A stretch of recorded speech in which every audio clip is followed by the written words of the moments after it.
First blood.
ดูเกมมันไม่เป็นเหรอวะคะแนนเท่ากันก็ต้องวัดดูย่าใช่ไหม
Get ready for the next evolution of battle. This is Free Fire World Series SEA 2025 Fall Battle Royale Mode. This season, it's all about strategy, adaptation, and domination. Let's break it down. Tournament rules. Each player must equip a unique active skill. No duplicates allowed. And the map pool? 6 battlegrounds in the knockout stage. Teams battle across 6 matches, each on a different map, randomly selected from the pool, with no repeats. But in the grand finals, it's a whole new level. Up to 10 games will be played for games 1 to 6. Maps are randomly chosen. No repeats. From game 7 onward, the map pool resets and is randomly reshuffled again. What's at stake? A total prize pool of $300,000. Champion, $100,000. Second place, $40,000. Third and fourth, $20,000 each. Final MVP, $4,000. And every day, Team of the Day earns $250.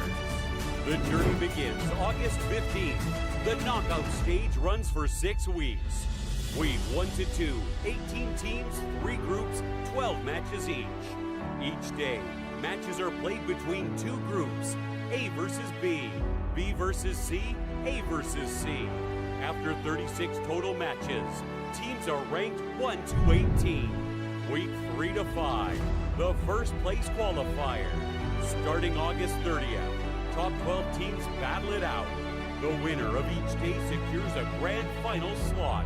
And gradually, 13th to 17th ranked teams join the fray. That's 6 teams qualify. Week 6, last chance qualifier. 2-day matches on September 20th to 21st. 11 remaining teams and the 18th ranked team face off. Only 6 will survive. That gives us 12 teams for the ultimate showdown. Grand final, October 5th. Welcome to Champion Rush Mode. The rules? Get to 80 points first. Then, secure a booyah to take the crown. If no team gets a booyah after entering Champion Rush, the highest total points wins. The point system is simple. First place, 12 points. Second, 9. Third, 8. All the way down to 0 points for 11th and 12th. The battlefield is set. 12 teams, 1 final challenge. This is Champion Rush Mode. 1 strike can shift the game. 1 win can spark the rise. This is Free Fire World Series Battle Royale Mode. Garena.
Get ready for intense close quarters combat. This is the Free Fire World Series SEA 2025 Fall Clash Squad Mode. A total prize pool of $100,000 is on the line. The champion takes home $30,000, with $15,000 for second, $10,000 each for third and fourth, and $3,000 for the final MVP.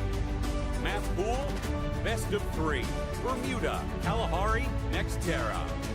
Best of 5, at Purgatory and Solera to the fight. Ban pick system. A random draw decides which team bans and picks first. Ban phase. One team bans one active skill, then the other team does the same. Pick phase. First team picks one skill. Opponent picks 2. First team picks 2 more. Opponent picks 2. First team picks the final skill. Note that each player must use a different active skill. Ban pick order alternates across games, randomized if needed. Tournament timeline. Swiss stage, 28th August to 12th September. Double elimination, 18th to 19th September. Grand final, 4th October 2025. But how do teams get here? To qualify for Clash Squad Mode, teams must place top 16 by the end of Week 2 in Battle Royale Knockout Stage. Here's how it works. Each team plays against others with the same win-loss record. In Round 1, all teams start at 0-0. They're randomly paired. Winners move to 1-0, losers drop to 0-1. From there, teams continue facing opponents with the same record. 1-0 versus 1-0. 0-1 versus 0-1. 2-0 versus 2-0, and so on. To advance, a team must get 3 wins before they lose 3 times. Lose 3 matches, you're eliminated from the Clash Squad mode. Matches continue round by round until exactly 8 teams reach 3 wins. Those 8 teams move on to the double elimination round. Double elimination format. Every team starts in the upper bracket. Lose once, drop to lower bracket. Lose twice, you're out. Through 3 intense rounds, winners rise, losers fall, until one team punches their ticket to the grand final. The other finalists will emerge from the semi-final bracket, and then it's all on the line. The last showdown decides the Clash Squad champion of Free Fire World Series SEA 2025 Fall. This is where every skill, every pick, every round matters. Where legends aren't born, they're built under pressure. In this format, any team can strike, any team can rise. Garena.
ดูเกมมันไม่เป็นเหรอวะคะแนนเท่ากันก็ต้องวัดดูย่าใช่ไหม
What is up, survivors? It's week 5, day 2 of the knockout stage for the Free Fire World Series Southeast Asia 2025 Fall Edition for the Battle Royale mode. It's Natalie as well as the Mustachio AJ. We're going to be your casters for today, and today is a very crucial day, survivors, because it is our last day for knockouts. Because following this day, next week is our last chance for our teams to qualify, and it's the last chance qualifier. Now, yes, there are a lot of slots to go around next week, but you kind of don't want to leave your chances to qualifying next week if you can help it. But AJ, how you doing? Should be some super exciting matches today.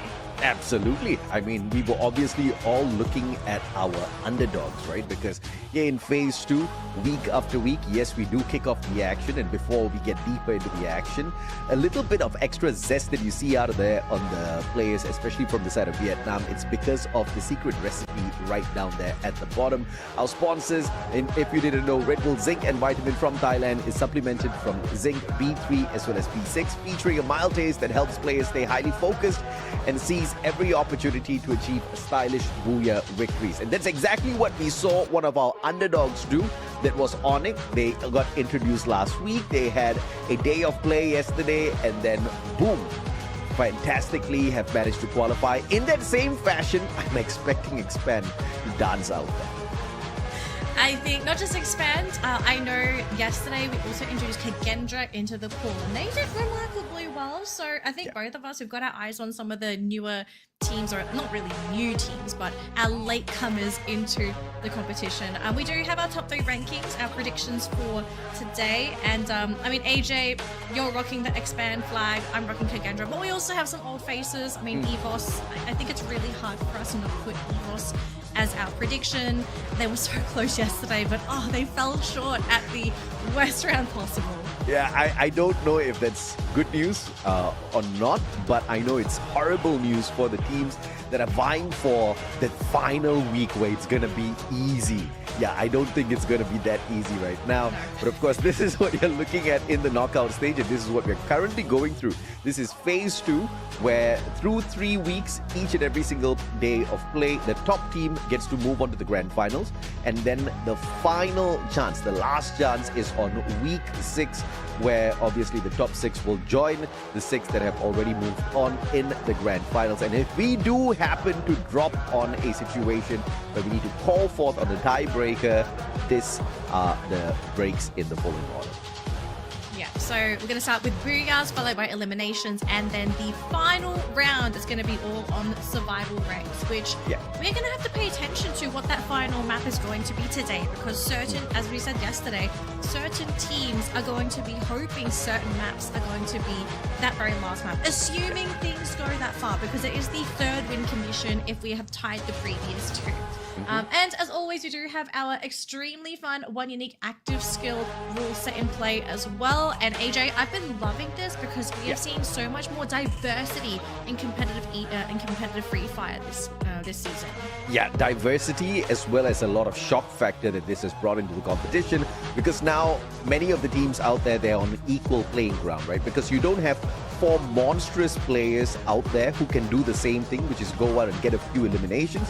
Now you kind of need to play a role, and you really need to hard stick to your role. You need to be really careful with the kind of roles you play out there as well in terms of combination, and that's going to come in very handy because all this is practice for the grand finals where we play the champion rush condition, and you guys by now know exactly how that works. Oh yeah, if you didn't tune into EWC, we do recommend you go back and watch the finals. That was absolutely insane, but if you've seen it, then you guys know the gist.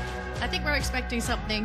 I don't know if we're going to get the same level of hype, but I do expect the competition to be extremely fierce. Now, speaking of competition, these are our teams playing today, and if anyone is missing from that lineup, it's because they've already qualified. So you don't have to worry about them if they're not there. Let's focus on who is currently here. And we have RRQ, Heavy, Kage, and WAG for our first 4 teams highlighted here, followed up by Flash, EVOS, Key Esports, and Expand. And we're going to be coming into our last page in just a second. Just a heads up as well, folks, we are showing 5 players in the rosters because throughout the play day, certain teams may want to substitute players in and out. So they do have options in case maybe someone's not feeling well, or maybe for a tactical advantage. And here's our last page, AJ, GOW, Todak, Bigatron, and Virtus Pro. Yeah, out of all of the teams flashed thus far, the least concerning team out there for the rest of the competition is technically Expand, right? They haven't really been able to prove themselves in Clash Squad. They haven't really proven themselves in Battle Royale. They did have one solid good day in the knockout stage, but that's really nothing to flex because can they do it when it matters most? Can they do it today? Because if you can pull it off today, there's a possibility you might be able to do it on our grand finals day as well, when the champion rush condition is in there. And if maybe not become champion, we know you are definitely going to be a huge threat, a huge noise maker in the grand finals that we can look forward to. Now, speaking of Expand, I think I also brought up the same point for Kagendra yesterday. Expand coming into the knockouts so late. They have plenty of weeks of data to sort of refer back to see how all the other teams are currently playing, where are currently the hotspots, where are teams really vying for positions on certain maps. And I think the most important one as well is seeing how people manage with Solara, because for a lot of teams, they are still struggling to get their footing on that map. So any kind of advantage that you can pull out from those VODs, I hope Expand have capitalized on them as much as possible. Yeah, and it also depends on who's their coach, who's their mentor, who they're actually going to listen to, because you can feed these players, you can feed these teams with a lot of information by having a decent analyst. But if the players don't listen to their coaches, it's going to be a whole other world of problems, which we have seen be an issue for some of the squads out there, right? And then we've seen the exact opposite when teams are in absolute sync with their coaches, with absolute sync with all of the analysts. The way they move out there on the battlefield, just so different. And their success can be replicated over and over again because of the homework that's been put in, not just because of the homework part, but because of the execution out there as well, right? I mean, at some point of time, these players need to grow in that direction as well, because clearly the teams that have chosen to do something like that have found a lot of success. Look at RRQ. I mean, all of that practice and, you know, some weeks of testing in the past seasons have brought them to what they... I mean, it may not show right now. They haven't qualified. but we know exactly what they're holding back there. Yeah, I'm not sure, AJ. I mean, going back into RRQ, yesterday the team just looked all over the place. It was very difficult to watch. How dare I? I'm speaking on... So, I might sound very harsh, but I do... There is a place I hold in my heart very near and dear for RRQ, because... It's very small, we have been... You don't get to dictate how much of my heart is dedicated to a team. They got top 3. How much more do you need out of them? We need to win, okay? That is the heart of a winner. Okay. Winning is everything. So, yeah, I'd love to see a little bit of light shining through from RRQ. It might be difficult today, I feel, because obviously one of their largest rivals, EVOS, is still currently in the competition. And something I'd love to bring up here actually is that certain teams, you know, they might be really great, but it's kind of funny seeing the regional interaction. I think we've seen it many times, by the way, where it's coming down to the final last 1 to 2 circles, and then you start to see those last skirmishes, and a lot of the teams from similar regions love to take the same spots, and you see these inter-regional clashes as they get deeper and deeper in. You always see Indonesia versus Indonesia, Thailand versus Thailand, and sometimes I feel like this sets the regions back. Not to say they shouldn't do this, okay, because you need to play to win, but it's just very interesting that sometimes you have these teams from the same regions going up against one another, and we know EVOS is strong, but if you're having your training partner in that last 1 to 2 circle and you have to deal with them, like, they have a really good chance of taking you out because they know you. Okay, can we talk about... Can we talk about this as well? The jumping jacks. I mean, jumping jack 10 times, wearing the loser headband. I think we've dropped the ball on these punishments. The punishments used to be really fun. Now I'm just like, okay, all right, I'll wait for it.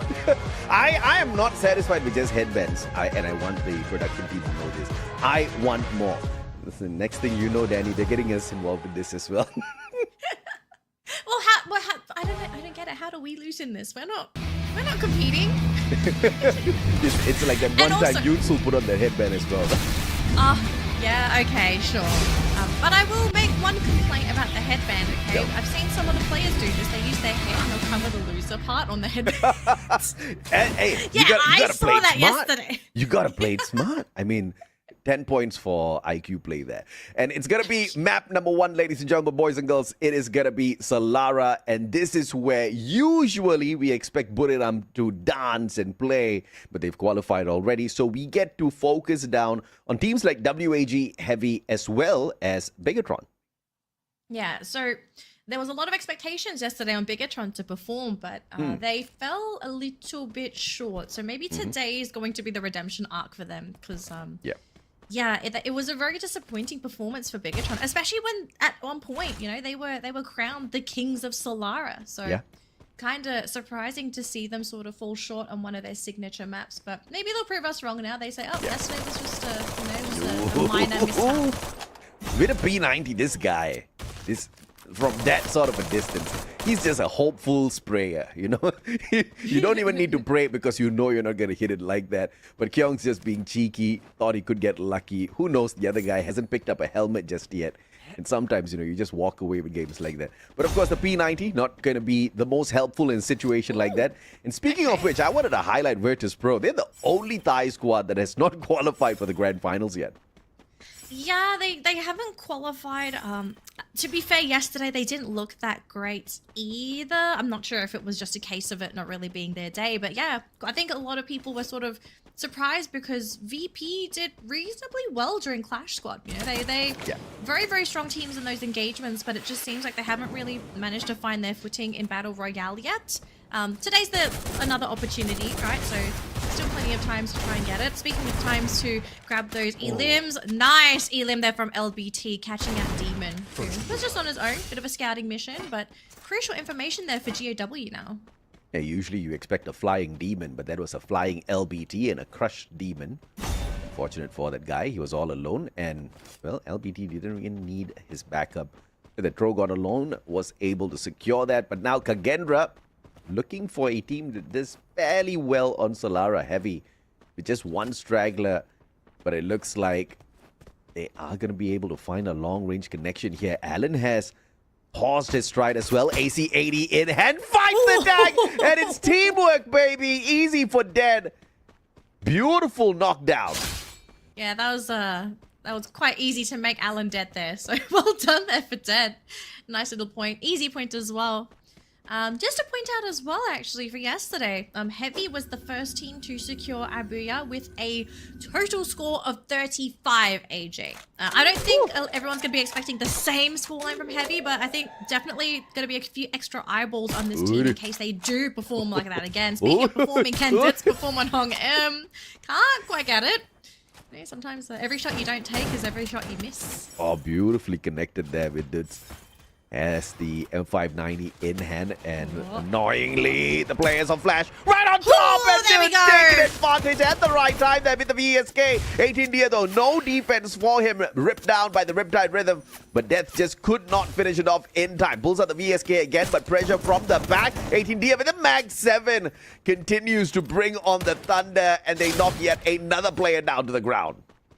Oh, and that's going to be our first team eliminated, AJ. So Flash is out of the running for our first game. Very unfortunate, as they would have loved to have done better today, but you know, so someone's got to go down first. Now, speaking of the next team to potentially go down, it could be Kage or GOW, as both teams are found here at Riders Club. Let's see how they play this one out. Ice Grenade first, just to push them away from the door. Smartly done. But they've got that Coda popped as well, so they clearly see the movement coming along from the side of Kagendra. Easy for Ref with the Trogon. Looking for the wraparound, but Demon is just in that perfect spot. Has the FGL in hand. But CT7 from afar finds the end. That's the opener for Kagendra as they push on in. Looking for one, and it is the Oscars. Valiant dash through all of those glue walls. Demon with the comeback as well, but it's going to get quickly outnumbered by the rest of the Kagendra players as Raz now steps into the CQC. Yeah, Raz joining in, although he did manage to spot out a player on the rooftop. Akoi trying to fly off. Oh, but he gets shot down. CT7. Well the shooting done. ducks. I mean, played very well by the boys, and of course, the opponents just could not pull in those revives quick enough, and WAG might just be the final nail on the coffin here for their friends from Vietnam, as the players have perfect vantage point to spot out this GOW player, but it looks like they are not going in for the hit at all. Nope, Dian has been spotted out. PLS1, the worst player to be spotted out by. Easy pull on that AC-80. Yeah, we're seeing a lot of bounties being placed on players' heads, and you can see the priority for some of the teams. At the moment, it hasn't really been a focus on one team. I do want to sort of point out at the beginning, AJ, Expand already sort of throwing those bounties at their brothers in arms, Todak, which I thought was very, very funny, as this is their first play day for the knockouts. I mean, you could buy it on a very aggressive play, but, Expand could have also bought it because they want to play chicken for a while. They want to use that to avoid any bit of competition very early on from the people that are in their compound so that they can loot up, because a early start Expand is never a good Expand. We've never been able to see them kind of expand their dominance into that final circle. Always heavy fire early where they go out for the hunt. Initially, we saw them hunting down Magna in the group stages, and then it died away very quickly for a reason. Well, that's what happens when you don't adapt, it seems. But we are getting quite congested around here, which is quite surprising. The EVOS right next to Bigatron Vitality. And keep in mind as well, folks, Bigatron, they do rather well on this map, but if they do get knocked out by EVOS, it kind of opens the doors for someone else to take the crown here. Yep. And WAG on the rooftop. Kage's on the ground floor. Okay, I mean, it's nice to work with all this high ground vantage point, but I don't think they're really in a great spot to try and fight into this. If anything, are they really thinking of committing here? Oh, that circle. Beautiful. All right, WAG and Kage, they can sort of sit here and wait now. Yeah, that answered your question real quick. So the problem is it's a great vantage point. Many other teams may want it as well. So we could just see a couple of jump pads being set up to send a couple of extra pressure that WAG is not expecting in a situation like this. If that happens, I think Kagendra can take advantage real quick. But Toda up against RRQ, and RRQ the one biting the dust at this point of time. And India could not get away as well on a good day. Even Toda finds its prey. Yeah, Ma'al, last man standing, and versus 4. The odds are not looking too good here for Ma'al. And as great as he is, up against 4 players, I think that the task of him trying to knock all of them out would be rather impossible unless some pretty horrible mistakes were made. I mean, just hiding behind the lighthouse. All right, Ma'al, what's the play?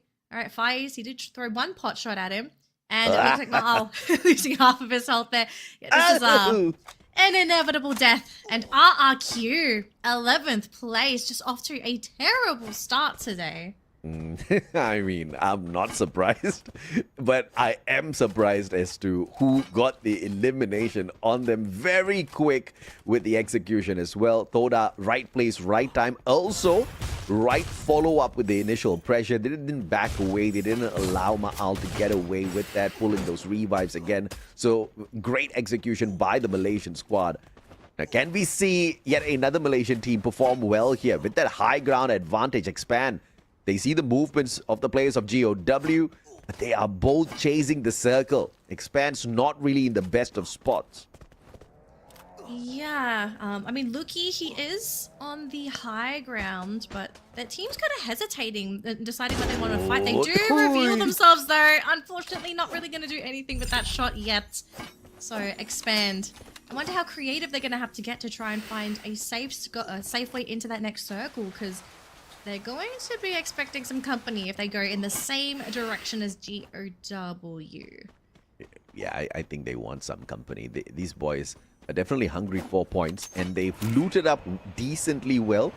They can take one good team fight, and that might just break out in a little bit. But we'll catch up with Kagendra and WAG, and it looks like the standoff is still on. Nobody's gone for their vantage point just yet. I think the circle is just a little bit too big, and you can see the anticipation by the players on the map already as to where this next circle is going to go. Does Toda get wildly lucky, or does doing your homework pay off here?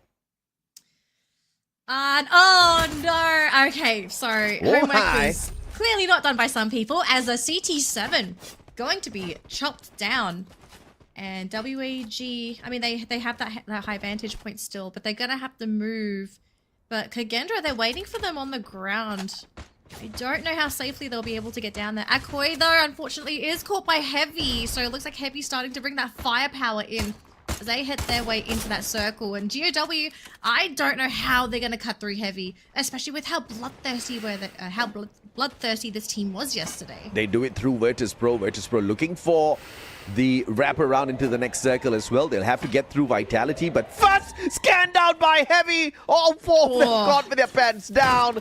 And Heavy Knows exactly what to do, but the connection's just not there for Don't Cry. And GOW absolutely abandoned ship as well. They say, all right, you two can fight this all together. Heavy, though, they still have their entire roster. So Virtus Pro, they've got to finish someone off. Otherwise, this will be a terrible fight for them. As both teams seem to have managed to find their footing in this fight. And Don't Cry is in position to start things for the team if they do decide to go for a full commitment. But Don't Cry, very, very low. And Diamond pushing forward for the team. Oh, but that beautiful snipe in the back. Exposy caught by Kabi. He was looking for that monster nade. Alan just couldn't find it just yet. Now getting down and dirty with the Trogon. Finds the backs of 3 players. Gets his own glue wall. Smashed down and Nameless with the connection on the M590. Don't Cry. Try to save the squad. Finds one. And that's a crucial one, but gets knocked down and wrapped up by Varania. The final survivor on his feet there for the side of Virtus Pro. Saving the day. Able to pick up 2 of his brothers as well. Very close, but we do have a certain victor. And now our next fight, we have Rama going down to Dian, who managed to finish him off from GOW. So a few teams, a few players sort of still congregating around Riders Club. None of them leaving yet as Dian caught by Please 1. And easy for Dead actually finishing off and grabbing that elimination for themselves.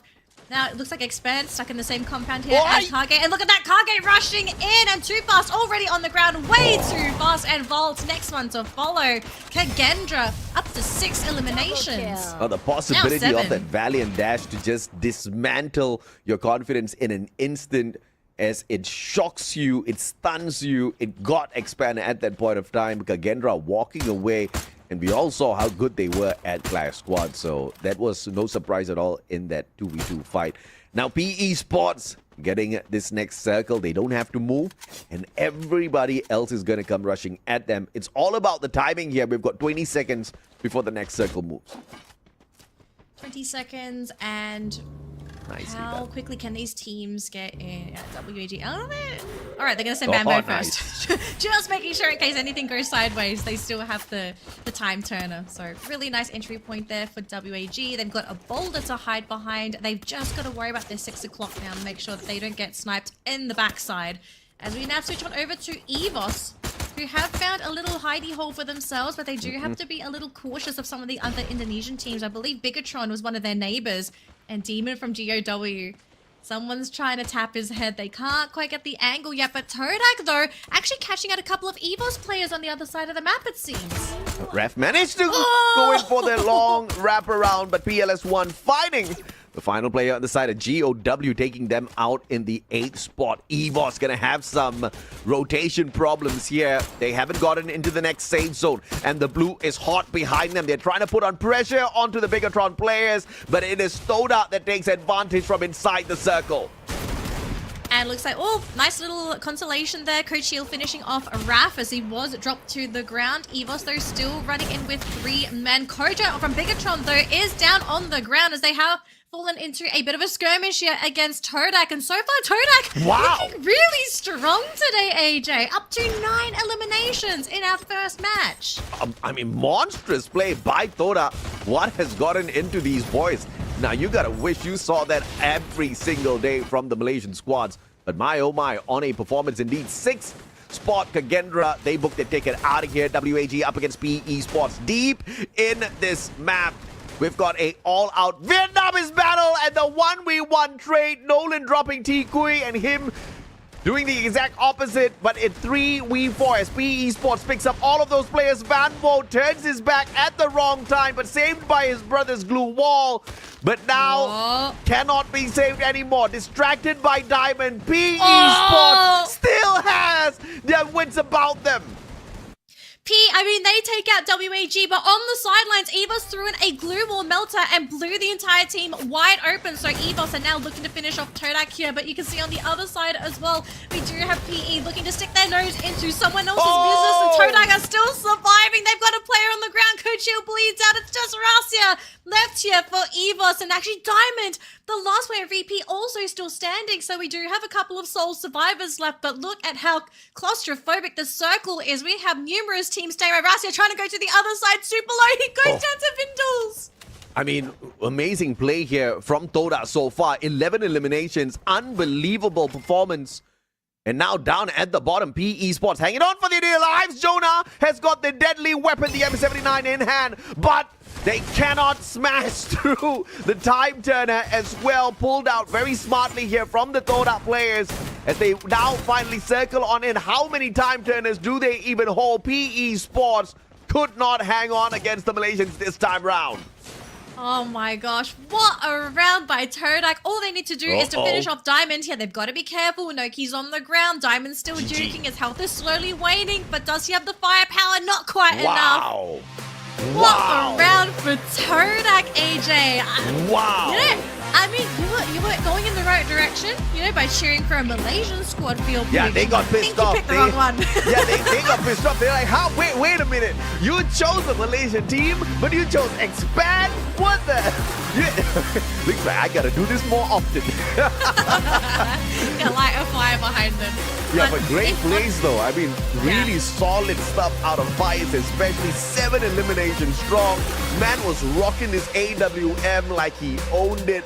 And a very, very rare Malaysian booyah, and not a small one. And also, I feel like a very rare performance from Todak. As in, generally speaking, this team, they have their moments where they love to get a little aggro. You know, they like to force a couple of skirmishes. But I feel like in this round in particular, they were forcing skirmishes back to back to back to back. They make a rotation. There's a team there. They go right into a fight. They don't wait. And I just felt like every single time it paid off for them, because a lot of teams really weren't anticipating any of those fights to begin with. So Todak, just this outrageous confidence that they have for game number 1. Keep this up, please, okay? Because we would love for you guys to get that spot today. It's just game 1, okay? Please don't tell me that was all that you had, please. I mean, I just want to know if or not they got the information early on that they just wiped out RRQ, that they just wiped the floor with RRQ. If that information was somehow fed to the Toda players, I totally understand the performance because it was a breakout run here. I would love to see some consistency out of Malaysia. I would love to see a lot of consistency out of Toda. But that was one match where I really feel they got the info that, guys, you just wiped out RRQ. Keep going. You know, someone, could have shouted in the studio and they just went berserk because they wrapped up really well as well. I mean, we kind of saw some standoffs, some skirmishes between teams that weren't going anywhere, but Toda fought through this lobby. Look, I want them to fight through more lobbies. You know, this is a ray of hope for the region, because for a lot of esports, all it takes for a region to suddenly become competitive is to have that one standout team, that one standout player that becomes that beacon of light, and everyone starts chasing after that beacon. And if Todak can be that team, I think Malaysia has the potential to be on the same wavelength as, just like Indonesia. I think Vietnam is a great example of this. For the longest time, it was Thailand and Indonesia that was rocking the top teams, and Vietnam slowly made their way through. They have multiple players. Eventually, they have multiple teams that sort of became those beacons, and the region just got better together, right? Yeah, regionally, they collectively got better, and look at where Vietnam is now. Yeah, I think the throne has been sitting quite empty for a while. I mean, yeah, we kind of do have some competitions in Malaysia to show you, which is your number 1 ranked team, but we haven't really had someone carry the flag consistently yet. Expand was doing it for a while. Maybe now is the time for Toda. But let's see what else they can bring in the next few games. But for now, what they brought to the table, 7 eliminations through Faiz, 2,537 on the damage, rocking a full sniper setup here with the active and passives. Yeah, Faiz, this man, I think we learnt a lot through Clash Squad. I know Husky and I brought a lot of Clash Squad up yesterday, but I think the really cool thing about the game mode is we also learned a lot more about the teams individually and who the teams like to lean on, who does a lot of the heavy lifting, who does a lot of the support work. And Faiz, he is an absolute superstar on the team. I kind of feel like Todak, without Faiz, it doesn't feel like Todak to begin with. So for him to get MVP this round, absolutely deserved. I hope Todak realize how lucky they are to have someone like him on the roster who can achieve so much on his own. Yeah, totally right. And let's look at the overall number of eliminations here as well. A total of 14 for this Malaysian squad. A rare situation indeed. And these were no small teams that they took down on the way up as well. They knocked out RRQ, who were fairly ready for a 4v4 battle. Nobody expected to see what they saw there. And I think, the moment they put RRQ on the back foot and they just figured, look, we are well equipped to take this fight all the way. These guys just went berserk. Let's take a look and see if we can find anything else in the artillery here that kind of gives them that confidence to go all out. You see Noki and Traps, they are both running that fort. They both have Joseph. You've got Nairi as well, and you've got the Thiva on the side of Traps in case anything goes wrong. A very quick pickup coming on through. Chrono to help him out as well on those pickups. Toda was just ready to fight in this game. Yeah, I mean, they definitely fought. We saw so many Todak fights. But here are the standings for our game number 1 here, ladies and gentlemen. So Todak securing our first booyah of the day, and they're going to be kickstarting the day with 26 points, putting them 10 points over our second place team, which is PE Sports, who managed to pick up 16. Following PE, we have Virtus Pro with 15, 12 for Kage, 12 for WAG, 11 for EVOS, and then we do have single-digit points for the remaining teams. So not too top-heavy, which is good news for our remaining competitors because there's definitely room for teams to catch up in games 2 and 3. It's not a case like yesterday where you had Heavy with an enormous lead over the competition and teams had to fight really hard in game 2 to sort of close that gap. So for Todak, the dream of them qualifying today, I think just with this booyah alone, it is making it more realistic, but also through a realistic point of view, I think they still have a lot of work to do, right? They still have a lot of teams that they have to chew through, and they have to somehow survive a few maps which we know that they're not going to be feeling too confident playing on. Yeah, I mean, at the end of the day, this is what the competition offers as of this point of time. You just need one damn good day. You just need one day where Lady Luck is just smiling at your whole squad and saying everything's gonna be all right. And if Toda could just have this as their day, it would be a really good souvenir to carry into the grand finals later on. Obviously, they qualify if they do really, really well and they get that number 1 spot. But can they do the same thing again at the grand finals? Lightning doesn't... Well, it's not like it won't at all, but it rarely hits the same spot twice, right? So maybe if they want to pull in some sort of a manifestation, they should do it for the grand finals. Yeah, I kind of hope if we do see the player cams to Todak, we start seeing them sort of meditating together, start manifesting that next win going into game number 2. But we'll have to see, I kind of wonder, just for Todak, great, you've won that first game, but now I wonder, what are they currently talking about going into game 2? Because the obvious thing is you kind of say is all right, guys, we've got to do that again. How? How can you pull that off again? Because every game is different. You may not get as lucky as you did in that previous round.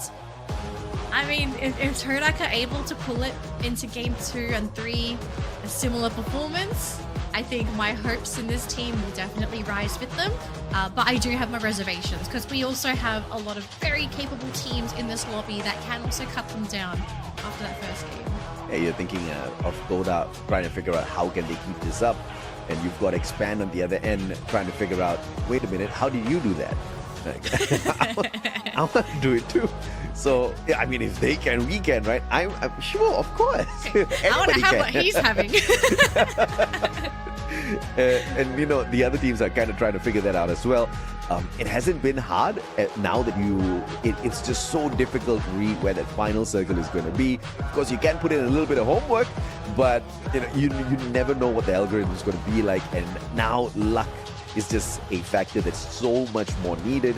And going back to the fact where today, and just like what it has been for the past 3 weeks of fighting the qualifier into the grand finals, every day is a brand new day. So if you've got the right kind of map sequences, you can build up this confidence really, really well, and you can keep it up all the way to the end. Or, the pressure could just make you buckle. Either way, we will get to find out as to how well Toda plays this next map, because based on what I know, it's not too shabby, but they do not have a booyah yet. Yeah, but they do have a booyah on Solara, which I think is already impressive as it is, right? The newest map, a lot of teams struggle on there, so Oh, yeah. Step number 1.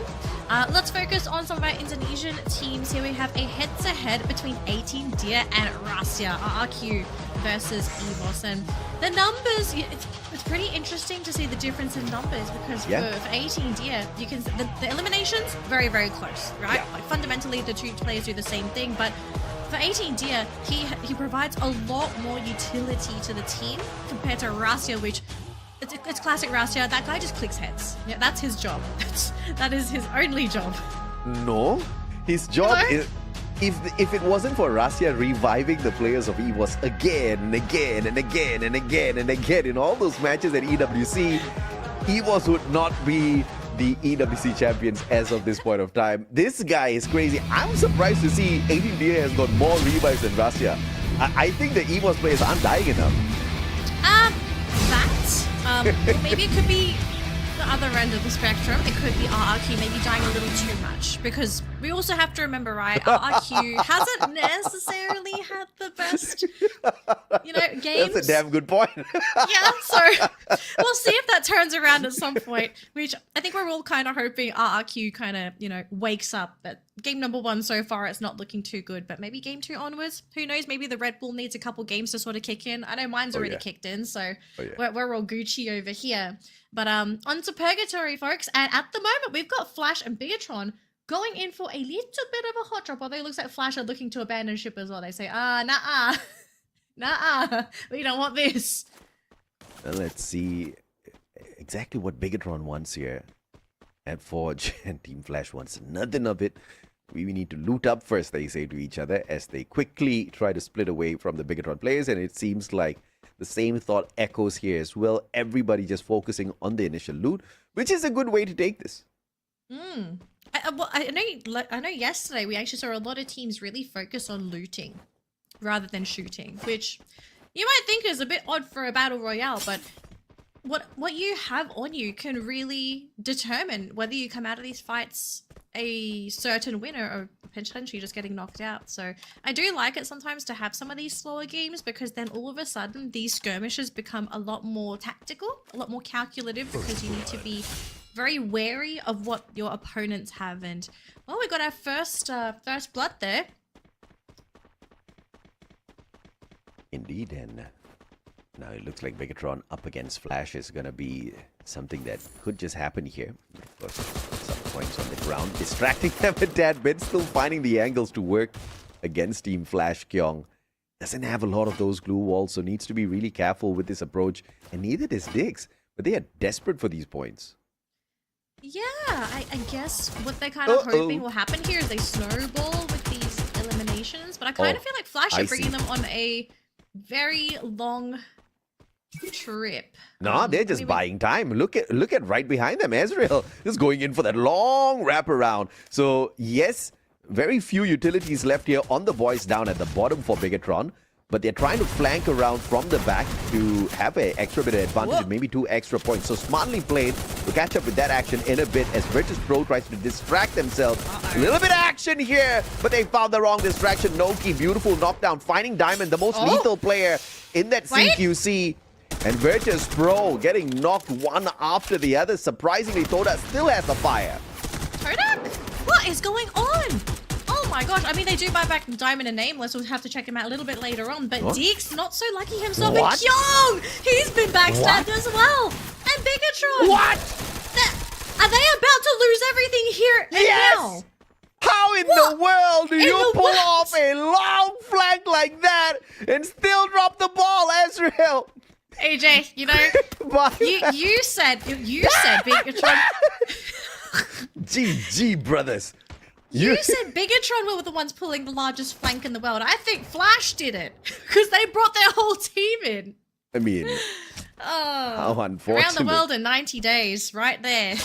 They went around and they just didn't find anything. Got back right where they started. Instead of turning their lives 180 degrees and walking the other way, they turned 360 and continued walking the same way. I mean, at least they look cool doing it, I guess. just for the gram. Just for the memes. All good. Right, Virtus Pro. Man, Virtus Pro are really knee deep in here with Todak, which in any previous weeks, I would have just assumed that VP would be able to clean them up. But Todak, I feel like Todak's a trap today. Trap's going to try and play with Diamond here. Actually, with the shop. Time Tony gets easy, just still drops. Diamond still drops to Traps. What in the world? What is this team on? I want some too. Yeah, I mean, I am just shocked. What is happening to Tora? They are a whole new squad, and twice in a row now, they have taken out one of the most lethal players out of the side of Virtus Pro. Diamond himself, and of course, granted, he just got revived, had only the P90. He got crushed instantaneously as he took the drop right back in. Oh Nero no, now Bigatron. tagged up and couldn't deal with much. Kyong thought he had outsmarted him by jumping out, but the FGL still finds you. Yeah, not a great time to be a Bigatron fan here, as after their fight with Flash, the team's scrambling to try to bring the entire team back. But I mean, they've run into PE, they still have Flash going after them, and Zom's just saying, okay, I got this, guys, we're going to take him out GTA style. Tries to run him over with the car, but Dick should go down any moment here. Time Turner just buying him a little bit of extra time. Any time now, and here we go. Zom managed to clip Dix, and that's going to be it. Another point for Flash. 5 points, 5 minutes into the game. So, very good scoreline here for Flash. A point a minute. Oh, Wang M just sneaking one away there. Beautifully done overall from Flash. 5 eliminations early on. And they try to wrap into the circle fairly late here. Nothing much for them to worry about as of this point of time. Just prioritizing the loot. They've got enough medkits to top their healths right back up. But it's just the entry late into the circle that worries me a little bit. But if they can fight their way out of that, I guess that's a risk worth taking, Danny. I know EVOS wants to go into that circle a little bit late. So the successful matches that we saw from EVOS yesterday, it was from games where they played more or less like this. No aggression in the early game, just focus on that loot and really just try to get themselves as geared up as possible before they start shooting at other teams. So as long as nobody sort of comes in and disturbs them whilst they're looting, we could be in for a very competitive game for EVOS this round. Speaking of competitive, at the moment, all eyes on Todak, because this team, you know, game number 1, they've surprised, but even game number 2, they're still pulling out some surprises with some of the teams that they've been able to beat. Yeah, I mean, let's see what Todak can do overall, because they are on a flashy little performance as of this point of time. Solara technically is their best map. Purgatory is their worst map. So if they can find somehow a opportunity to sneak into that final circle, turn their fate around at Purgatory, we could actually see the Malaysian team finding the qualifier today. But of course, I think it's still a tad bit too early to speak of. It's just game number 2 here, and Todak still has Virtus Pro to come across. Oh, I think we just see a couple of Expand players flying into WAG, but we're going to look at RRQ here. We may see a couple names on the kill feed in just a second.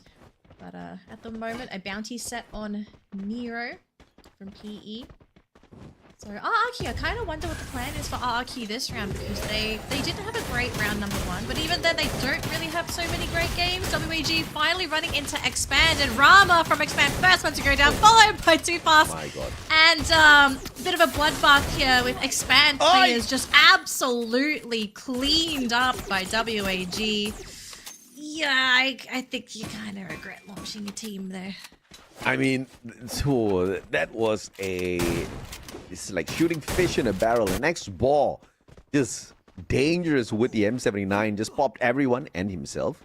He was the only player that got knocked down, but he was the one that knocked himself down. So WAG dealing with Expand fairly easily there in that encounter.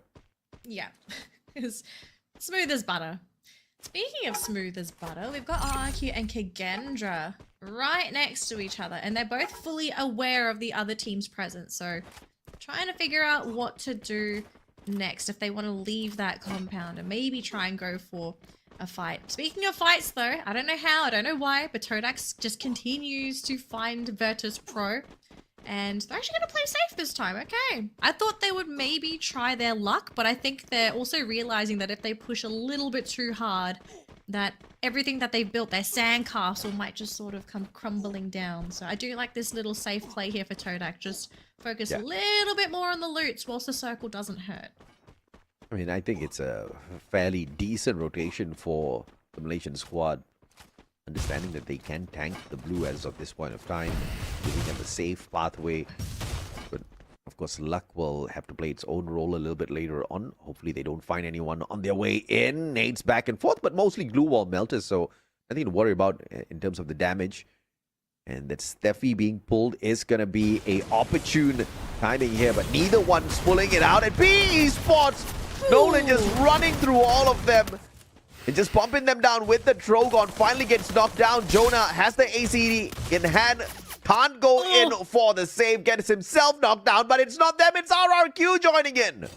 RRQ's joining in as well. But so far for Bigatron, I think they're very appreciative of the extra hand that they had. And now for PE, they're going to try and eject themselves out of this fight. But LBT, can he get out unscathed? Is he going to get shot down? He's going to get shot like a duck into the lake and river as well. And that's going to be LBT out. But at least his team, they still have one man standing. They can try and go for the revives. Now Bigatron may have revealed themselves to a few other teams. RRQ is nearby, but also EVOS are on the other side of that riverbank. And they might be the next team to potentially clash with this Indonesian squad. Bigatron just used their binoculars and scanned out all 4 players on the side of RRQ, so they know this is heavy firepower waiting for them if they take a straightforward rotation into this circle. But now he has to deal with EVOS, who are fighting for their position. Bigatron wanting to back away from this fight. Riptide Rhythm does not go white, finds a couple of glue walls on the connection. Bigatron low enough, and WAG finding the finishing touches on the other end.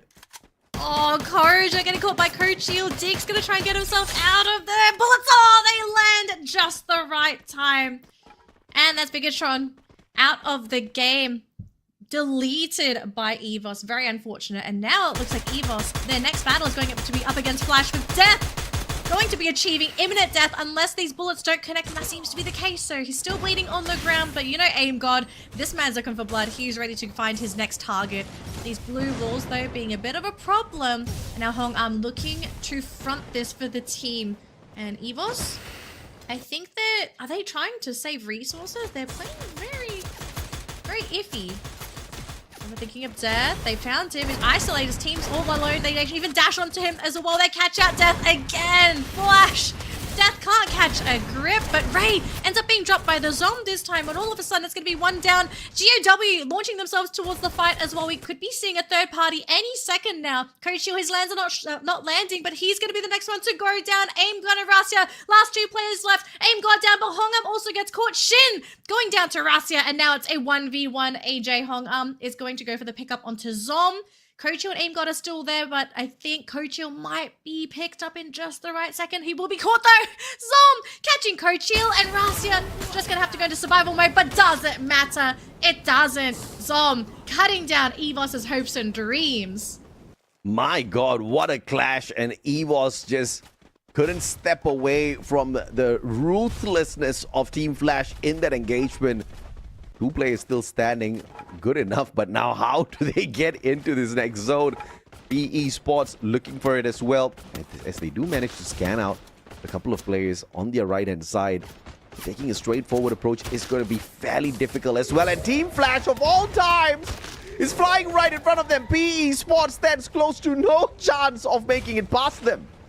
Man, sometimes the best approach is the most dramatic one here, and with Flash just being out in the open, this might just be a big surprise for some of these teams. Todak, though, it looks like they've lost Vindals thanks to Exposy with a beautiful snipe there. And Todak, they do manage to get Vindals back up, so they still have their 4-man roster. But VP, if they knew who they were going up against, I think they would be absolutely motivated to remove this team from the game. And Todak still staying grouped up as well. VP as well, trying to save their glue walls. VP charging in with Nameless, but Nameless, can he find a connection onto anybody so far? They do find Noki, first one to go down, and Vindals as well. Guys, they've done it. They've broken through the team. That almost cut them down. Todak are out.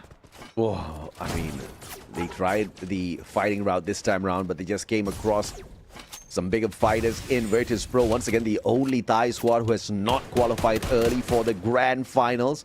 May just be looking for exactly that by the end of the day. If I had a top 4, I would have squeezed them in Virtus Pro.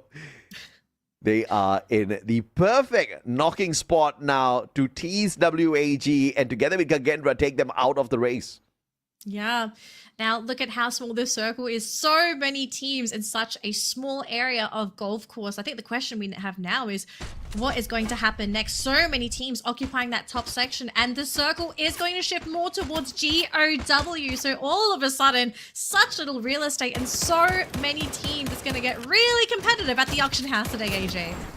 Oh my lord. Nameless. Be able to find a headaches for.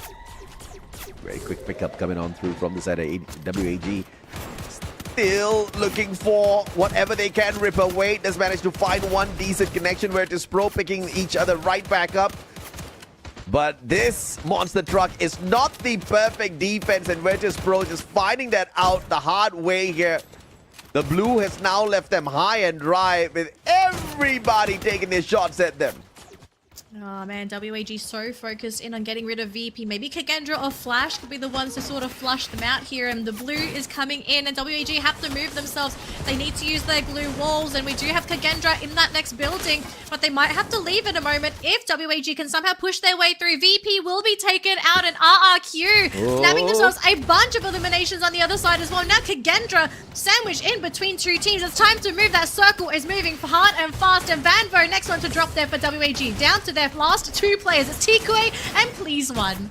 X-Ball once again making that mistake, but what a play by Tikue! Just managed to get the trip mine on the knock with another one on the M590, but unfortunate for them. Just too much of pressure. And they do get eliminated by Kagendra and RRQ taking advantage from the back as well. Deanne with a long-range gauntlet onto Ekal, and RRQ down by one man. No. GOW not allowing them time to recover. Okay, Duts, he needs to frontline for Ma'al, otherwise that's going to be it. Wow. But Duts, just one shot was all it was going to take for him to go down, and there was only so much Ma'al could do. With his frontliner down, and GOW securing our second booyah of the day. And I have to say for GOW, they did get a tad lucky with that circle in golf course, because before that circle started moving in, almost everybody was fighting tooth and nail towards the top side of the circle. And GOW, they had a pretty easy entry from the bottom. They didn't have to really deal with anyone that contested with them pushing into that final circle. So GOW, you gotta play it patiently, and sometimes you need to be very, very slow, very methodical with your approaches. And I think the wolf logo really makes sense for the team this round. Yeah, the theme of luck will continue.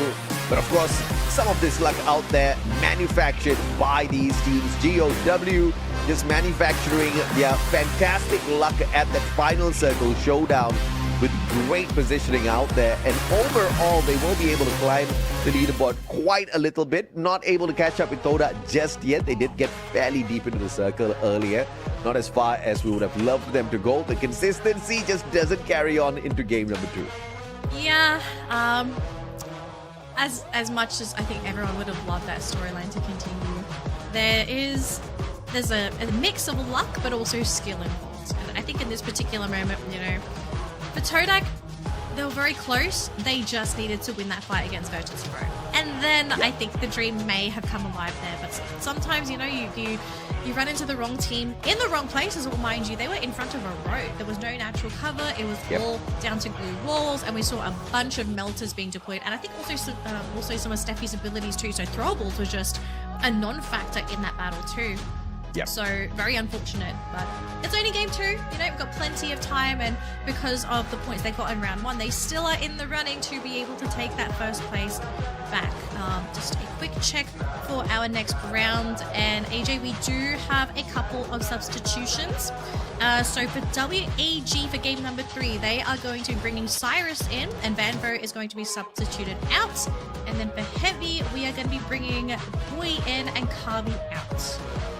Well, those changes, obviously, it seems like Vietnam wants to make a great big push for the top. And at this point of time, one team's already doing that really well, right? One that we did not predict, GOW. And it was a great catch-up game after a fair performance in the previous match at Solara. Now they just kind of try to jump over the other teams for quite a little bit. It's just been 2 matches, and PE Sports this time, just like Toda, couldn't really get very far in. Yeah, PE hasn't really looked good, I guess, yesterday either. It sort of just feels like the team has their own issues that they're sort of trying to deal with. I don't necessarily think it's a problem with the lobby. I think the team has just not really found their mojo for the current way that they're sort of playing. So, I mean, there's still a chance for PE to definitely tighten things up, to tighten up the ship. But time is running out, right? We've got 4 games to go for today, and if they don't make it today, we're going to have to leave it to next week for the last chance qualifier. But I'm always going to say this, if you leave it to the last chance qualifier, it might be too late. Because all it takes is for one bad day to probably grant your worst wish, which is not making it. And Akoy just walking in with one of the rarer picks on the active skills for the current meta. Walking in with the Homer this time. Also has the Suzy, and just for the extra bit of capability with the extra damage on the distance, since he wants to use the AC-80 sometimes as well, walks in with the Imaro. But overall, I think GOW was opportunistic, and they just put themselves in the best spot out there on this purgatory map, circle after circle, and that gifted them the most, right? And when you're in a really good place, you don't necessarily need a lot of the eliminations, which clearly wasn't the focus of GOW this time. Yeah. AJ, question. Do you think GOW have a chance in being able to lock in first place? I know it's a very tough question. Of course. Very, very tough question. But is it possible? Like, have we seen this team pull off miracle days recently? Recently, no. But do they have what it takes? Yes. I mean, we all know how Demon plays. We have Hans on that squad as well. I mean, this is a veteran team out of Vietnam. They just need one really, really good day. Just like Flash, you know? And yeah. I mean, just like Virtus Pro. Even Virtus Pro can qualify. They just need to bring in the consistency. They are in shooting range alongside GOW now to catch up with Toda, since they didn't get as far in this match, just 7 points. But at the end of the day, that can be literally said for each and every single one of the teams here in the Southeast Asian lobby.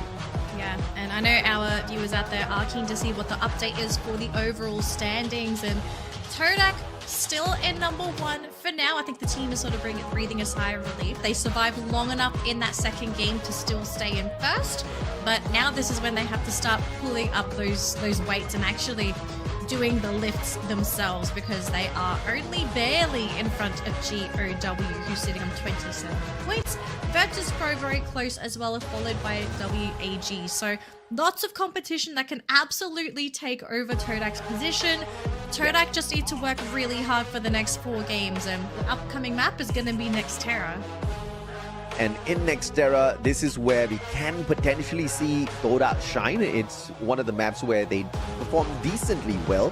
So getting deep into the final circle is definitely going to be a possibility here for them to hold on to that number 1 spot. This is the kind of gift that you get from the randomized order of the maps to be played throughout the whole day. Since we've got fully functional 6 maps out there for competitive, you don't have a random map that's played twice.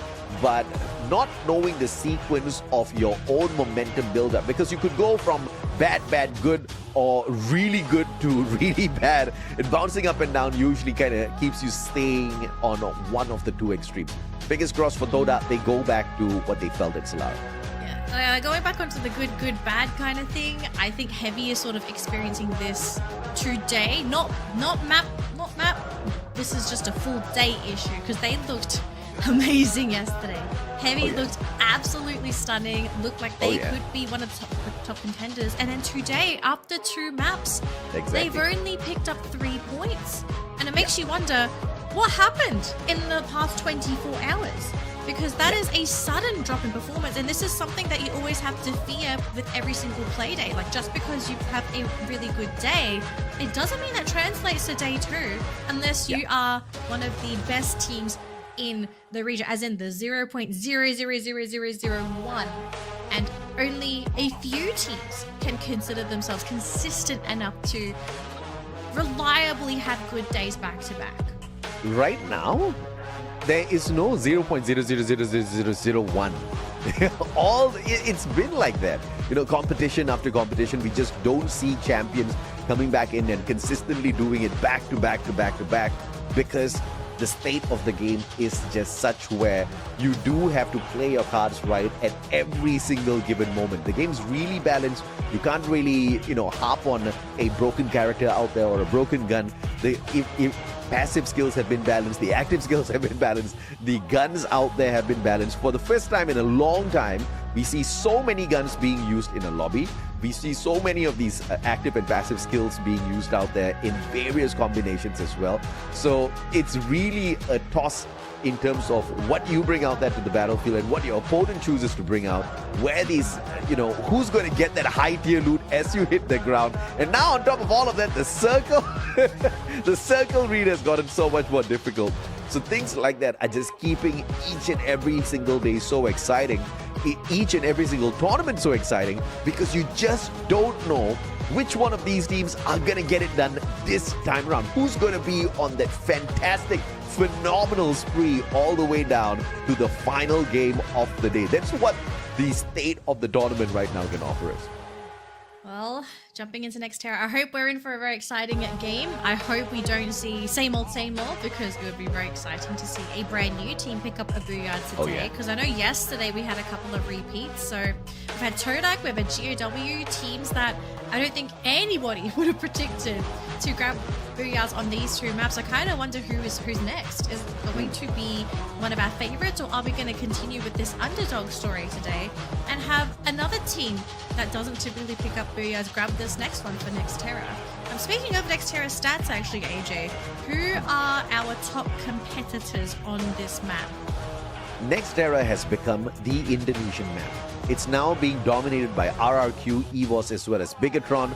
RRQ has got 3 Booyahs here. EVOS and Bigatron have got 1 each. And these 3 teams hold the most number of teams accumulated on Nextera so far. And let's take a look at the top performance of the top team of Nextera, RRQ themselves.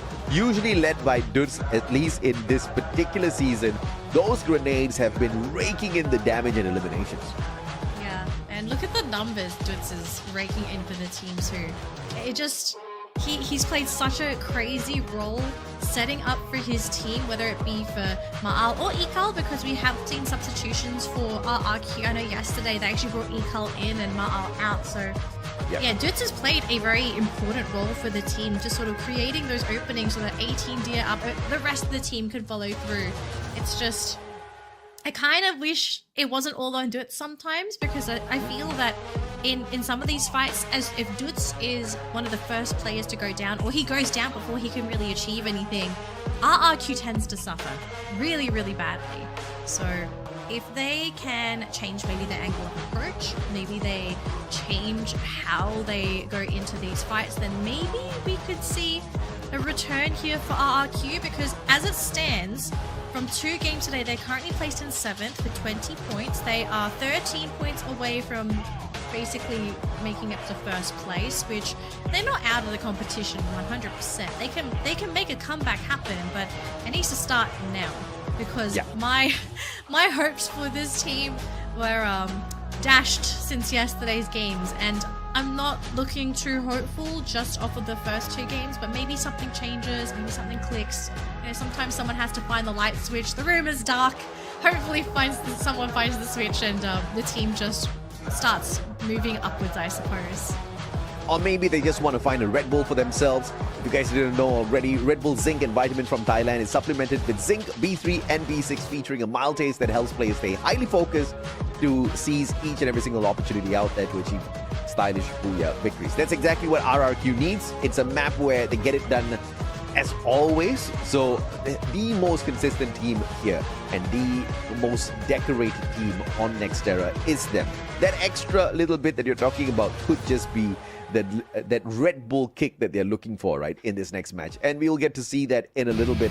The flight path is one that they do need to be worried about, because it has been awfully kind for a long, long time. I think it's time for the flight path to shake things up a little bit. Alright, so what would be the least ideal flight path for RRQ? if it's skewed towards the top, which is not the case at all. We're getting All right down through the middle, Decker Square in towards Twin Bridge. RRQ can get to wherever they want. And there was one point of time where we saw them play Mudside, rotating in towards Rustown, totally catching off one of the Vietnamese squads. But this time, PE Sports is going to drop really, really close to them, making things very awkward for RRQ at the very start. Yeah, and the team's gone for a bit of a 2-2 split too, so there is a chance they could get punished, and we'll see if RQ can maybe punish PE as they hit the ground a little bit sooner. 18 Deer looking to try and finish off there, but no! Nolan a little bit quicker there as 18 Deer hits the floor first. We still have Ekal here who might be able to follow through, but with the glue wall there, that's going to just buy time, and yeah, RQ already losing 2 of their players right off the bat, but Ma'al, he's ready to save the day. He's going to bring one back, and now he's just Ekal is now waiting for his turn to come back into the game. I mean, Ma'al was just on standby. He's like, bro, can you expire already? I need to buy you back, man. So he had to take a single extra second there. Didn't have enough money for a double revive.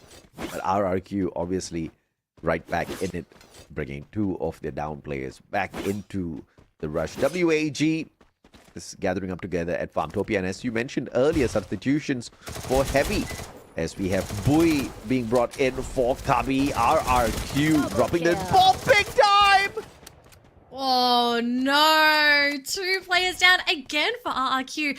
I'm so afraid for this team because they suffered in several games where they would just constantly be on this same buyback cycle of buying players in, losing 2 players, buying players in, losing 2 players, and it would just be a cycle that would happen constantly. Hopefully they can stabilize, but speaking of stabilization, Kion's not looking too stable there himself as Bigatron have run into EVOS, and that's going to be 1 free elimination there for EVOS.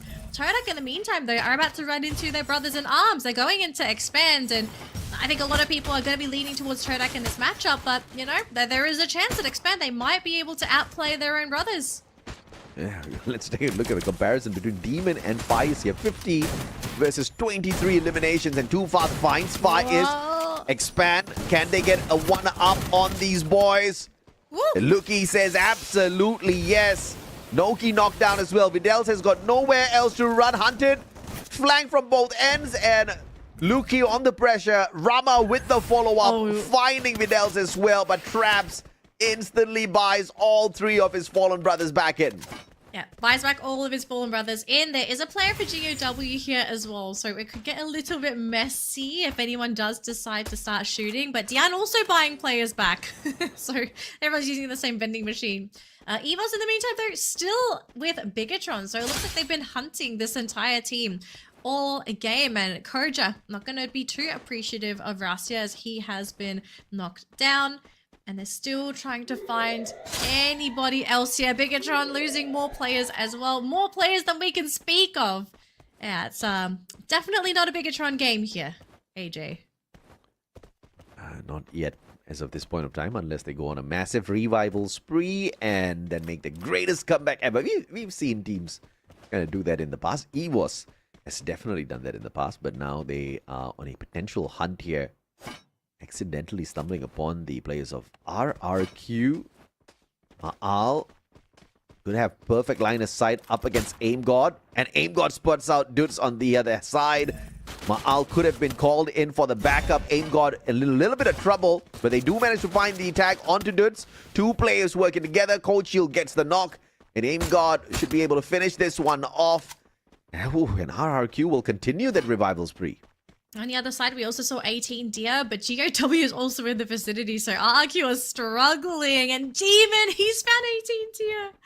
Oh no, RRQ. Oh dear. This is not their game, unfortunately. Well, hopefully Caught like RRQ... deer in headlights. 18 deer. Deer covered by wolves. You know, I don't think that's a very nice matchup, AJ. So... I thought you were going to say deer in a cocoon. That's wondering what you're talking about. It's too early for that, AJ. What? It's too early. Bigatron. It's only 8 o'clock at night. RRQ, they just can't catch a break. Man, Bigatron have just made RRQ's life an absolute miserable experience. I mean, is Eco the last player standing? Because we saw Ma'al go down and 18 Deer went down. He might be the last person. Well, you can always bet Oh, another no, RRQ to buy back their Aquage. players, but this time Ekal could not get to a vending machine, and RRQ again bows out early. I feel so bad for them too, because everywhere they turned, they would just run into a team or a player or anything that would just get rid of their players as they were trying to reloot. So unfortunate for RQ. But Heavy though are going to run into Expand, and they already catch out Vault, so numbers disadvantage unfortunately for Expand. They still have one player remaining, but ooh, GOW gonna be flying in, and I think Heavy may have caught wind of this as well, so we could be in for a little bit of a fight here as Don't Cry cops a little bit of damage, popping a bunch of blue walls as they try to make it around the corner. Mufasa going inside the building, and boy, he's gonna be the one to spot for the team. Demon does get clipped by the bullet, but boy, I think he realizes, oh, there's 4 players up there. I want nothing to do with this team. But now all of a sudden, Kage's flying in. So we could be in for a 3-way battle between these teams if Kage catches wind of this. Yeah, Boy's just trying to find the flank in here alongside the rest of his brothers. GOW in their scopes, but managed to find some fairly high ground to keep themselves out of trouble for a little bit. EVOS, on the other hand, can't say the same for them. Looking for a little bit of advantage with the terrain. But WAG is just in the perfect spot now. Finally going to be pressured by the blue to make a move. And Team Flash shows up out of nowhere, chomping at them one after the other. The Chrono keeping them alive for the time being. Had to pull the Steffi out as well. But Tikui survives that potential disaster as Flash finds their backs. Wow, absolutely crazy that they were able to survive that initial onslaught.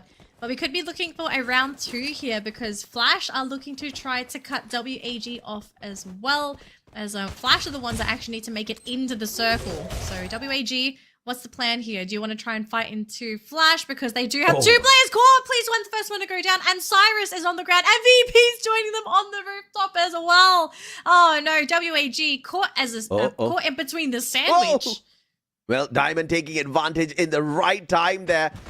Looking for the knock, finds that, eliminates X-Boy as well, stealing the point away from Team Flash. And now Virtus Pro up against Team Flash to take control of this high ground. Jonah had the M79 but could not use it as he gets his glue wall smashed down by the Oscar, but no knocks come through from that just yet. Riptide Rhythm going wide, and PE Sports have hopped on in, tagging in for Team Flash. So many teams playing on the rooftop. VP, they're trying to play backwards, but this constant push from PE, you know, they might be able to cut down VP any second now. All it starts off with is 1 drop, 1 down, and Don't Cry is going to be going down on the other side of the map thanks to EVOS. But up top, we haven't lost anyone for VP, and I think PE are now starting to realize, like, wait a minute, maybe we've pushed a little bit too far here. And now that they are reeling, I wonder if now it's time for Virtus Pro to try to push into PE. Oh, wow. Diamond thinking to try and charge in, but they're about to run into Flash instead. I don't know if they're going to come out of it. PE in Flash, and look at that, Nero on the ground bleeding. Oh, big regrets there for PE Sports. I mean, they had to make a decision and chose to hop on down. What they did not expect was to get caught with their pants down there on that landing. As they stuck it, they got knocked one after the other, and obviously the damage from that fall didn't really help out too much in their survival. GOW up against Heavy. This should be an easy one for GOW to wrap the squad up. Should be, although sometimes these should-be's become could-be's if they are not very lucky. And GOW going to take it nice and slow for now. Just keep looting, keep scouting, figure out what you want to do in the meantime. And Mufasa's been caught there thanks to Hans. No fatal shots yet though, so they will be able to heal that up if they want to. Demon thinking about it, but I don't think you want to be running out in the open into Don't Cry's hands. So we're going to try a different angle of approach right behind a building. And actually, Alan's been caught by Dian. This might be the opening they're looking for, AJ. Yep, that's exactly what they're looking for, and a valiant dash. Demon finding 1 glue wall. Gets the damage in and very swiftly makes that jump, gets that double. And they are on the hunt for yet another free point from Team Heavy. Beautiful stuff there. Now Virtus Pro still on the rooftop. GOW still looking for this last player from Heavy. It's just Bui. He's managed to find himself a vehicle, but no. Demon says, nah, your head is mine. That's going to be Heavy in 8th place, and GOW with 6 eliminations to their name. And it looks like Todak has started to make their own appearance in this game. Very, very quiet since that early game, and so far, no fatal shots yet. Todak looks like they're going to be okay, but they do take quite a bit of damage. I mean, they had enough glue walls to pull right back up. Yes, they ate a Riptide Rhythm, point blank, but barely flinched. But here's another one. Loki down on the ground, looking for the pickup. Diamond just can't break down the glue wall just yet. And Toda actually surviving that. Jeez. Oh, man. A bit unlucky for VP. They would have loved to have been able to eliminate a player from that rooftop, but it's okay. Patience is the play here. And also, patience will be very important for them to see whether or not it makes sense for them to stay on this rooftop, because the circle is slowly moving, and Todak, wow, they are very, very brave to make this play because they know a team's shooting at them and nothing's landed. Windows. Wait, Kage caught Windows. Let's see if they can do a little bit more than this. Sooner or later, Virtus Pro does need to hop on off of that roof. Do they face the same fate as PE Sports on that landing? GOW up against Kagendra. Pulls up those glue walls to avoid interference from EVOS from the opposite end. Oh, Down's been caught though, thanks to Deeks from Bigatron. Those are long shots from the other side of the map. So now, numbers disadvantage for the Wolves. And look at this, even the ice grenades. They're chucking everything in the building to just try and weaken GOW. But I think now everyone's going to stay put, right? Like, you've found a place to hide in. We now need to figure out where that next circle is going to be. And whether it makes sense to stay where you are or if you start... Oh, the shot! Exposy catching Ray. Oh, no chance to retaliate there for EVOS. I mean, lovely execution from that shot. And obviously had the Maro on him as well to just make it so much more effective from the distance. That circle... super crazy, paying off for Kage. I think GOW's compound might be a little bit off. It's a bit hard to say from here, but Kage are happy to stay put. So everyone else, it's time to start moving. And Virtus Pro gonna send Diamond in. Oh, sorry, Waranya is gonna go in first, followed by Diamond. And if they don't get shot, they might be okay. They do have a couple of corners to hide around. So Virtus Pro not in too bad of shape yet. Bigatron, though, are going to struggle to get in. This is a lot of wide open space. A lot of wide open space, but they're playing the trajectory of the circle very well, buying themselves a little bit extra time and avoiding the initial bout between Kagendra, GOW, as well as EVOS. I think Bigatron's onto something here. If they can complete this rotation, though, they'll have to use up a couple of extra glue walls, but the main recipe is to wait for a fight to break out first before moving on in to look for a spot in this next circle.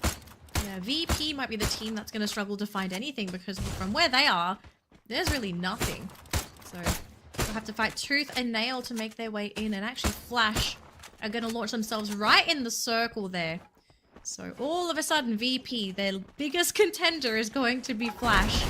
They've probably taken the spot that they were looking for. But on the other end, though, we have a bit of a fight here. GOW on the other side of this building, wanting to fight into Bigatron, who are now thinking of trying to make it into their compound. They do block the walls there with some glue walls. But GOW, they haven't dropped anybody. I think now they regret their decision. Bigatron, they do catch Azriel. Thanks to death. That might be what they needed. But it was actually EVOS to steal away the elimination. And Virtus Pro striking from the back, looking for the EVOS players, and they find a perfect one. But Rasia turns one around, finds a knock. Aim got traded right back. Rasia, the king, who manages to eliminate Diamond, but that's all they take away from Virtus Pro. They still are 2 players up for EVOS, so they can maybe try to turn this around in a 2 versus 3 matchup, but it's going to depend if they can get that critical body shot. If they can get that instant drop, there is a chance for them to come back. But actually, Rasia, he's changed over to the other side in the other house, and well, he's not going down as of yet. GOW in the meantime, though, not going to be so lucky. Coach hiding around the corner. I don't know how EVOS is still surviving so far, but if it works, it works. There we go. Todak is out. Going to end in 6th place. And all of a sudden, this house party is getting a little bit too crazy, AJ. Yeah, Coach Hill's looking for attack, and Rasia again finding one, finding two. Rasia doing so much, finally knocked down to the ground by Easy for Dead. Can he get picked right back up though? Does have his buddy right on him. Unfortunate. Time just ran out, and EVOS with their final survivor. Can they find a lucky break for themselves? Answer is no, as the circle does him dirty. Now it's going to be Flash versus Virtus Pro for this final circle. And so far, the odds are saying it should go in the favor of Flash, but Virtus Pro, can they turn things around? VP, they do have a lot of natural cover to work with, but look at where that circle is going. It is in favor of Flash and Virtus Pro. If they don't move soon, they're going to have to try and fight their way through out in the open. And Nameless going to be starting off with the glue wall. Instantly gets taken down. Hongan. Oh, beautiful Riptide Rhythm onto Hongan, forcing out another glue wall. They're going to keep on chasing through onto that Rusher. They can't finish him off. Warania manages to get him in the end. Shindo going to provide the backup needed. And all of a sudden, Flash, they're still down one. But VP, have they potentially have lost this? Oh boy, what a round, AJ. Oh, Warania was so dangerous in the final circle with the Chrono, with the M590. But unfortunately swarmed by the Flash players. Didn't have the kind of backup he needed. And the team could not go as far, but they got far enough. This is what we're talking about. The final team from Thailand finally showing us the fire in their hearts, getting into the final circle, looking for something big. But of course, in crashing at the very end, Team Flash was the better squad in the final bout, but that's exactly what they're going to need to climb the overall table. So if I recall correctly, AJ, they ended the round with 9 eliminations, or was it 10 for Flash? Well, somewhere around that, but somewhere around there. So they would have ended up getting about 22 points. And before the round started, they were ninth on the ranking with 16 points. So that's going to bump them pretty high up on the leaderboard. But it's not to say it's a bad round for VP either. VP was in 3rd place with 25 points. So these two teams might meet each other up there on the leaderboard. But I think Virtus Pro are just happy that they play so high, because these are some pretty important points for them to... I don't know if they overtake Todak. They might be able to, depending on how many eliminations Todak had to their name before they were knocked out. Yeah, and I think the most important thing here is Flash definitely got more out of this than Virtus Pro, because they had 12 eliminations in total. They got the Booyah as well. Virtus Pro were just not as lethal to pull those numbers away from the very get-go. They kind of sneaked into the circle at the very final moment, tried to do EVOS dirty, but Rasia, the Wonder Kid, just keeping the team alive by just ripping away a number from them. That kind of slowed things down a little bit. But Virtus Pro wasn't looking for just the Booyah, right? They were just looking for as many points as possible to climb the leaderboard. And I think that's exactly what they've done. Albeit, I think the distance between these teams are very, very close. Virtus Pro, Flash, EVOS, Toda. We can't even Toda in there. They were up at the top of the leaderboard in the previous match, but obviously things now have started to change because they haven't been pulling in as many points as that first game. Yeah, I mean, it's probably hard to expect to put that expectation on Todak's shoulders, right? Like this far into the tournament. But I mean, they've shown that they have been managing a level of consistency, which I think is actually very acceptable for where the team is currently. Like if they can grab another Booyah, perfect, you know, like that's the dream. But not all dreams come true. So the next best thing is really to just place as high as you can, grab as many eliminations as you can, and sort of hope that everyone else in the lobby, there's no one team that's just hogging all the points, because that's the worst case scenario, I think, for any lobby to have. Let's say Royale was still in the lobby, right? I think if they were still here, they would be taking all of the placement points, they would be taking all of the elimination points, leaving nothing for anybody else, and basically making that first place qualification slot a pretty hopeless dream for a lot of our teams. So I like how close it is today, and it's close between a lot of teams that we never thought would be contenders to begin with. Yeah, and EVOS also had a really good game this time round, picking up massive numbers of eliminations, getting fairly deep into the final bout of the match as well, close towards the final circle. Of course, before Virtus Pro kind of interrupted their pacing, but with their elimination, they should be able to climb the leaderboard. We'll check them out in a little bit. Flash, this time though has their moment in the spotlight. Death with the MVP title. 4 eliminations, 4 knockdowns. That's a lot of damage. 2,557. Rocking a full sniper build-up with the extra Susie thrown in there as well for the points. Very fitting name for a sniper. You know, that's what you're looking for. Death of other people. Okay, not yourself, of other people. But death is really fun. Thank you to for watch clarifying. at times. Yes, very much so. That's my job. But no, seriously, Death, very, very fun to watch, especially when you do give him room to do what he's meant to do. Which Zom, I appreciate Zom so much because I feel like him and Death, they work so well hand in hand because Zom is there to cover Death 6. You have Hong Am playing in the front, and then you have Shin nearby as well. And every single time that you don't get rid of either Hong Am or Zom first, it's like a shooting range for Death to just go in, either do the damage and have someone else do the elimination shots, or for him to do the damage and to get the pickup. So great stuff here for Death, especially for this round, and how well Flash played the round too. Shin also walking in here with decent numbers. 5 eliminations, 4 assists, 7 knockdowns. Not a lot on the damage, but obviously a lot in terms of the contribution unit. Assists from Wang M as well as Zom cannot be ignored overall.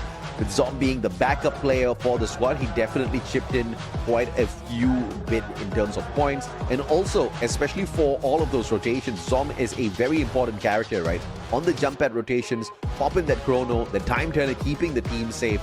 They used it quite a number of times getting into that final circle. So here is our total standings for our third game of the day here, folks. So as you can see, Flash, our Booyah team, going to be walking away with 24 points. But wow, EVOS just 1 point away.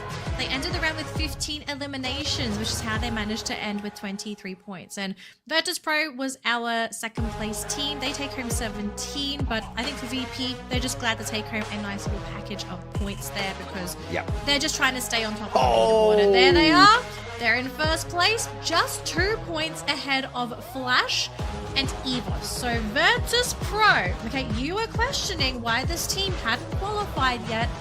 Today could be the day. I mean, and that will just show you exactly how good Thailand is. But of course, Virtus.pro, not the most consistent team. I hope the other teams can really bank on that so they don't get discouraged thinking that, you know, today is all reserved already for Thailand to make their phenomenal run in the knockout stages, qualifying every single team out of the region into the grand finals early. Yeah. So we do have 3 more games coming up here, folks, but don't worry, okay? We do need to give the players a little bit of a break. We also need to have a bit of a break. So before we go into our break, folks, we have an interview lined up. So let's see what our teams have to say after reaching the halfway point of the play day today. We'll see you folks after the break.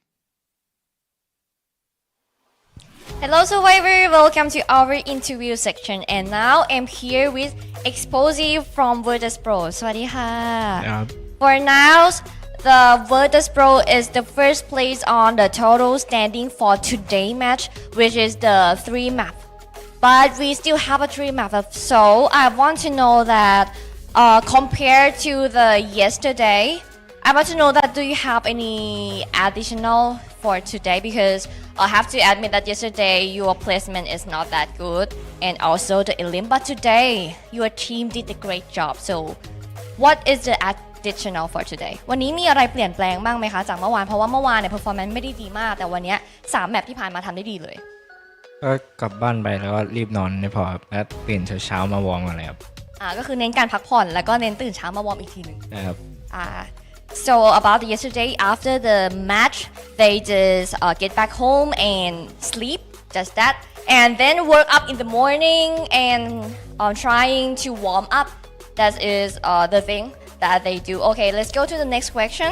So they have one map that Diamond is the one who left there, and they got the second place. I want to know how the communication back then. อยากรู้ว่าตอนที่เหลือพี่ไดมอนด์คนเดียวเหลือคนเดียวเลยแล้วก็ได้เป็นอันดับ2คุยกันยังไงบ้างคะก็ผมสั่งให้ทุกคนเงียบให้ไดมอนด์เล่นเองนะครับให้พี่ไดมอนด์เล่นเองเลยครับโซโล่เพลเยอร์ Exposy say that he told everyone that hey everyone silent just let Diamond play with his skill play So that's why they got a second place, which is a good thing. Okay, let's go to the last question.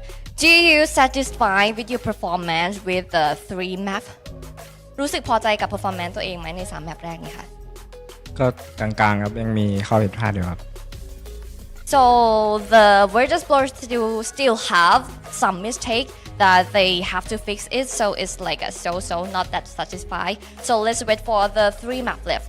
Thank you for watching our interview section. We're gonna have a short break before get back to the 3 map left. Bye bye.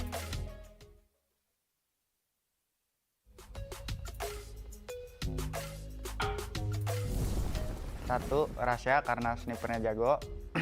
Kedua, Wasana karena dia lincah. Yang ketiga, Limit dari tim Falcon karena dia jago main di belakangnya, nge-backupnya. Keempat, si Saipa karena dia bisa ngebank tem lawannya. Yang kelima, Oni Kedai karena dia idol gua dari dulu. Nomor 1, FFWS SEA, soalnya emang udah lengkap dia. Dari lokal, SEA, sama dunia. Udah dapetin 3-3-nya. Dan dia bakal OTW dapat lagi mungkin season depan, tapi kalau season sekarang kita yang dapat. Terus nomor 2 itu Bobs, karena dia udah juara dunia juga waktu di Brazil. Kalau nomor 3 kayaknya bakal Dut sih. Dut layak dia. Soalnya konsisten banget setiap season. Kalau nomor 4 Pena, itu bakal OTW juga tuh dapetin. Dan nomor 5 Koja. Wah, semangatnya berapi-api cuy, gokil.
Get ready for the next evolution of battle. This is Free Fire World Series SEA 2025 Fall Battle Royale Mode. This season, it's all about strategy, adaptation, and domination. Let's break it down. Tournament rules. Each player must equip a unique active skill. No duplicates allowed. And the map pool, 6 battlegrounds. In the knockout stage, teams battle across 6 matches, each on a different map, randomly selected from the pool, with no repeats. But in the grand finals, it's a whole new level. Up to 10 games will be played for games 1 to 6. Maps are randomly chosen. No repeats. From game 7 onward, the map pool resets and is randomly reshuffled again. What's at stake? A total prize pool of $300,000.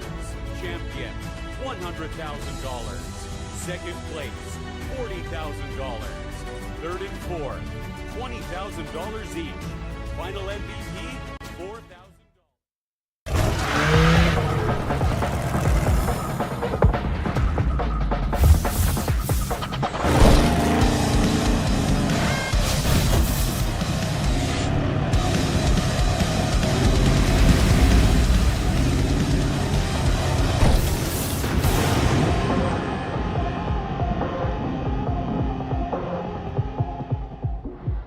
Welcome back, ladies and gentlemen, boys and girls, survivors of all ages. Today is the final day, the final chance for an early qualifier into the grand finals. Yes, this is week 5, day number 2 with Danny and the Mustachio. We are your casters for the day, and thus far, Virtus.pro has slowly but surely clawed their way up to the top, wanting to be that final team from Thailand to find that early qualifier as well, Dan. But they haven't locked their spot in yet. They are only 2 points ahead of the next best team, which is Flash and EVOS. Both of these teams are tied 40 points apiece. And then you have Todak at 38 points, which, hello, say that again. Todak are at the top of the leaderboard. Yes, I know. Crazy story. Apparently, we cheered for the wrong team.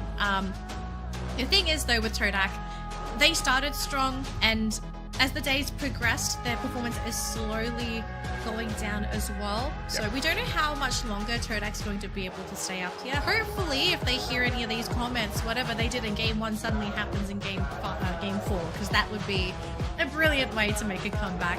But the teams they have to beat to be able to get into first place, the competition's stiff. I mean, it's VP, Flash, and EVOS. And generally speaking, EVOS are pretty consistent. Sometimes they can be a little bit on and off. Flash and VP, these guys mean business today, so I don't expect them to just suddenly drop off the face of the earth. Yeah, but it's not just them, right? Even all the way down to Kagenra, GOWP Esports, they all stand a decent chance into fighting for that number 1 spot, because they're not too far away from teams like EVOS. They are under 10 points away from them, and one very decent game can change all of this. And you know, we kind of were playing around last week when Buriram found the qualifier, and we were talking about, you know, worst case scenario for some of the teams where you perform so well, and then in the last 2 games, all you need to do is just drop the ball. And if you do, just like that, just as good as you were in the past couple of maps, the other teams could definitely overtake you with those 2 opportunities. Well, sometimes it's even just one game, right? It depends on how badly you drop the ball and how quickly someone else takes it. So anything really goes, because we've had some crazy teams pick up 35 points in a single round. Although very rare nowadays, AJ. We don't see as many top-heavy Ruyas anymore. And could we say, like, one of the factors of that being that just teams are just getting better now? It's no longer a case of just 1 or 2 teams dominating their groups. Everyone has closed that gap in terms of mechanical skill. I think we need to give credit to the developers of the games themselves, because of how they've been coming back in here patch after patch after patch, balancing the matches out, balancing the games out overall. Because if you still have got game-breaking characters out there and, you know, game-breaking guns, game-breaking skills, it may tend to get a little bit skewed towards one side, especially when you've got a team of very good mechanical players who are able to abuse these mechanics. Now with the introduction such as the unique active skill, that has brought so much of changes for the better. Right now we don't see any teams just running away with it, but we see a little bit more of a balanced gameplay out there overall, which just makes things so much more exciting. Like these days, every day you come into this knockout stage, we reset the table. That's exactly what's going to happen on the grand finals. So this is like that training before you get in there, and it's all thanks to the adjustments that they've brought in recently. Yeah, I think it's necessary to sort of mention it's very nice we don't see 4 Tatsuyas anymore, because that were wild times, AJ. The fact that we could just have teams running 1-2 characters. And it just goes to show how strong some of those abilities were if you could have multiple. So very, very great that we've had so many changes added or implemented into the esports scene so that we get closer games. We get closer games, we get more exciting matches as well, and we get innovation. Because I think teams are also, it's not a very quick process, but it's really cool to see teams innovate once they start to see a certain character looking a little bit too strong, but then the answer is a character ability that teams never played up until that point, because you didn't need that solution. That problem didn't exist before. So it's fun to see how teams are also slowly evolving along with the esports scene and all the changes that have been applied to the game since then. Yeah, absolutely. Our next matchup is Alpine. And what are we looking at here for top teams for Alpine? I mean, you're looking at a few of them who are very proficient at finding the final circle, but not proficient enough to walk away with the booyah. RRQ and PE Esports, surprisingly very decent on this map, but also not a single booyah to their name. And then comes a team that drags in less points than RRQ and PE Esports collectively, but has 3 booyahs behind them at Alpine, and that's Team Flash. And Team Flash is one of those teams gunning for the #1 spot. This is a big map for them. I mean, Flash are in second place, so maybe this is their time to sort of come in and swipe that crown away from VP. How does Virtus Pro typically do on the map comparatively to Flash? I mean, Virtus Pro is not far away, but they only have 1 booyah here. So I will definitely put them in contention for the booyah on this map as well. Looking at the fact that they are already at the top, now they're super confident with it, and it's not a map where they are too much of a stranger to. They know their way around there, not as consistent with the booyahs as Flash, not as consistent as RRQ with the points, but they're still a contender. I wonder if this is an opportunity for either of these teams to poke the other and say that, okay, we know you guys are reasonable contenders on Alpine, we might need to cut you down a leg now. Because either you want the advantage, you don't want the advantage. I don't know at the same time if anyone really wants to do hot drops. Like, we've seen I think we've seen 2 hot drops today, but it was not from any of our top teams. Yeah, this head-to-head though is one that's very valuable. The 2 bombers of the squads, the 2 grenadiers going head-to-head, and Dude's actually having more eliminations here just shows a very clear difference between him as a lethal master as opposed to X-Boar. And X-Boar has had a couple of whoopsies so far with the M79, right? The guy has detonated himself one too many times, and that's something that Dudes is not a stranger to. He has definitely done that as well, but the frequency has been so much more lesser. But surprisingly, he has not been showing the lethal side of him in this phase of the competition just yet. They've toned it down here, RRQ. Yeah. Well, we kind of have a question, you know, is it a case of they chose to tone it down, or is everyone toned them down? Because honestly, with all the games that's happened and what we've seen, it just seems like the lobby has neutered RRQ's performance and basically not allowed them to really play that game that they're looking for. But we are jumping into game number 4 here, ladies and gentlemen. It is Alpine. So lots of points to be had, lots of points to be taken. Are we going to see any hot drops? And if we do, is it going to be with our top teams? Because there is very much a possibility. So far, looks pretty clear, AJ. Yeah, everybody's just trying to avoid each other as of this point of time. because of how balanced the game is, because of how 50-50 a little bit of a early drop could just be for these squads. This one's obviously not intentional. Both Virtus Pro and Todat try to avoid each other, but Todat's players dropped far out of their own drop spot here. So obviously a little bit of skirmish at the far ends. Virtus Pro kind of taking too big of a split. Finds wall, strains him out at the very same time. XM8 versus the Cord. How unfortunate for both the players. Fortunate or unfortunate? I kind of feel like if you're going to go down, best case scenario is just to hope the other guy goes down as well. So no, unfortunate because they got knocked too as they got the knock. Yeah. It's good and bad for both players, I guess. You know, ideally you stay up, but sometimes everybody loses, and we see that as well. We did have a substitution, by the way, for this game. So as you can see, we have Arbai coming in for RRQ, and Ekal is going to be subbed out. I will double check if there are any other substitutions, but I believe this was the only one. And yes, this was the only sub we had. Yeah, it's a tad bit interesting of a sub here for RRQ. It shows that they're not looking to go wild today. They're not looking to qualify. Rama Thompson. Interesting dash. The valiant dash, not breaking down any blue walls, but just doing a little bit of a zigzag out there. Still gets the knock as Diamond got confused. But that's all that matters. The knock is what matters at the end of the day. But of course, looking at the way Kagendra and Heavy have been finding each other out there today, it's not faring all that too well, especially for Heavy. Heavy has had a really rough day today. Like, they just can't find anything. And you can see on the live score screen and to the side as well, they only have 13 points and they're in 12th place. So it just goes to show, you know, Heavy, they have days where they can play outstandingly, which was yesterday. But today just really not a day where they're seemingly able to thrive. And they couldn't even grab the booyah on the same map where they scored the 35 points yesterday, which was Solara. So I think Heavy are looking at these games today and just thinking, okay, we're probably not going to qualify today. Let's just do our best, and we're going to practice some stuff we can. Which, interesting decision here for Boy, because he's gone for Kenta's. Okay. You definitely want to be able to do some fancy things out there with that Kenta, and he's definitely viable. Teams are just testing him out as of this point of time. You don't really see a wide usage of that Kenta.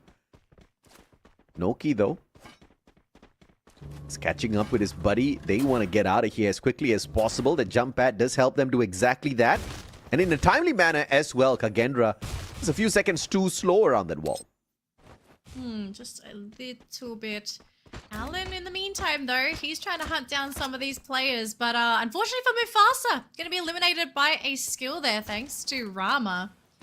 So, do they really want to keep going for this? We'll switch on over to Bigatron and WAG, as Bigatron are trying to abandon ship here and not want to fight into WAG at all. And so far, I don't think anybody has been knocked. We see one, though, Kyong, Azriel going down, but this is why the Flash team, did they find the Team Flash? Oh my gosh, their life flashed before their eyes. Yeah, I mean, he was looking for that revive. Unfortunate, just a second too late, and the team gets knocked out in the 12th spot.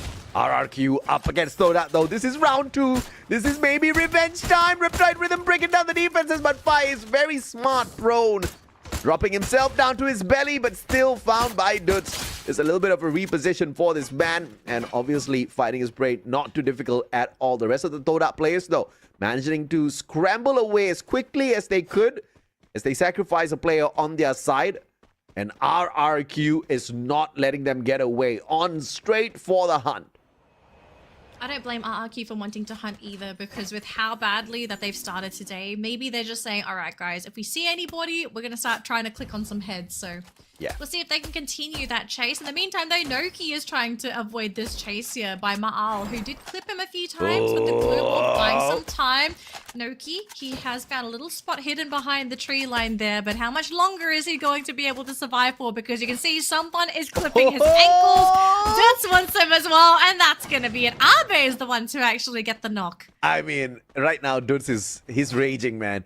He was telling them already, don't touch him. I got my name. Don't touch him. And they all just had to touch the guy. Abe walking away with the point for the squad.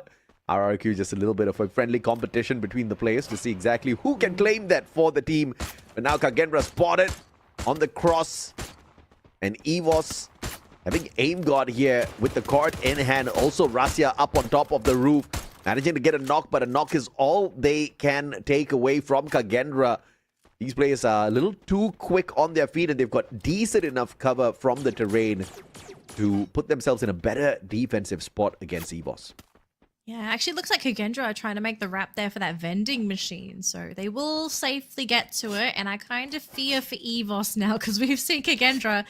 If this team wants to fight, they will run at you. So we could be seeing a couple of player names on that kill feed in just a moment. But switching on over to Expand, who are sitting on 6 eliminations this round. So Expand not looking too bad today. This game.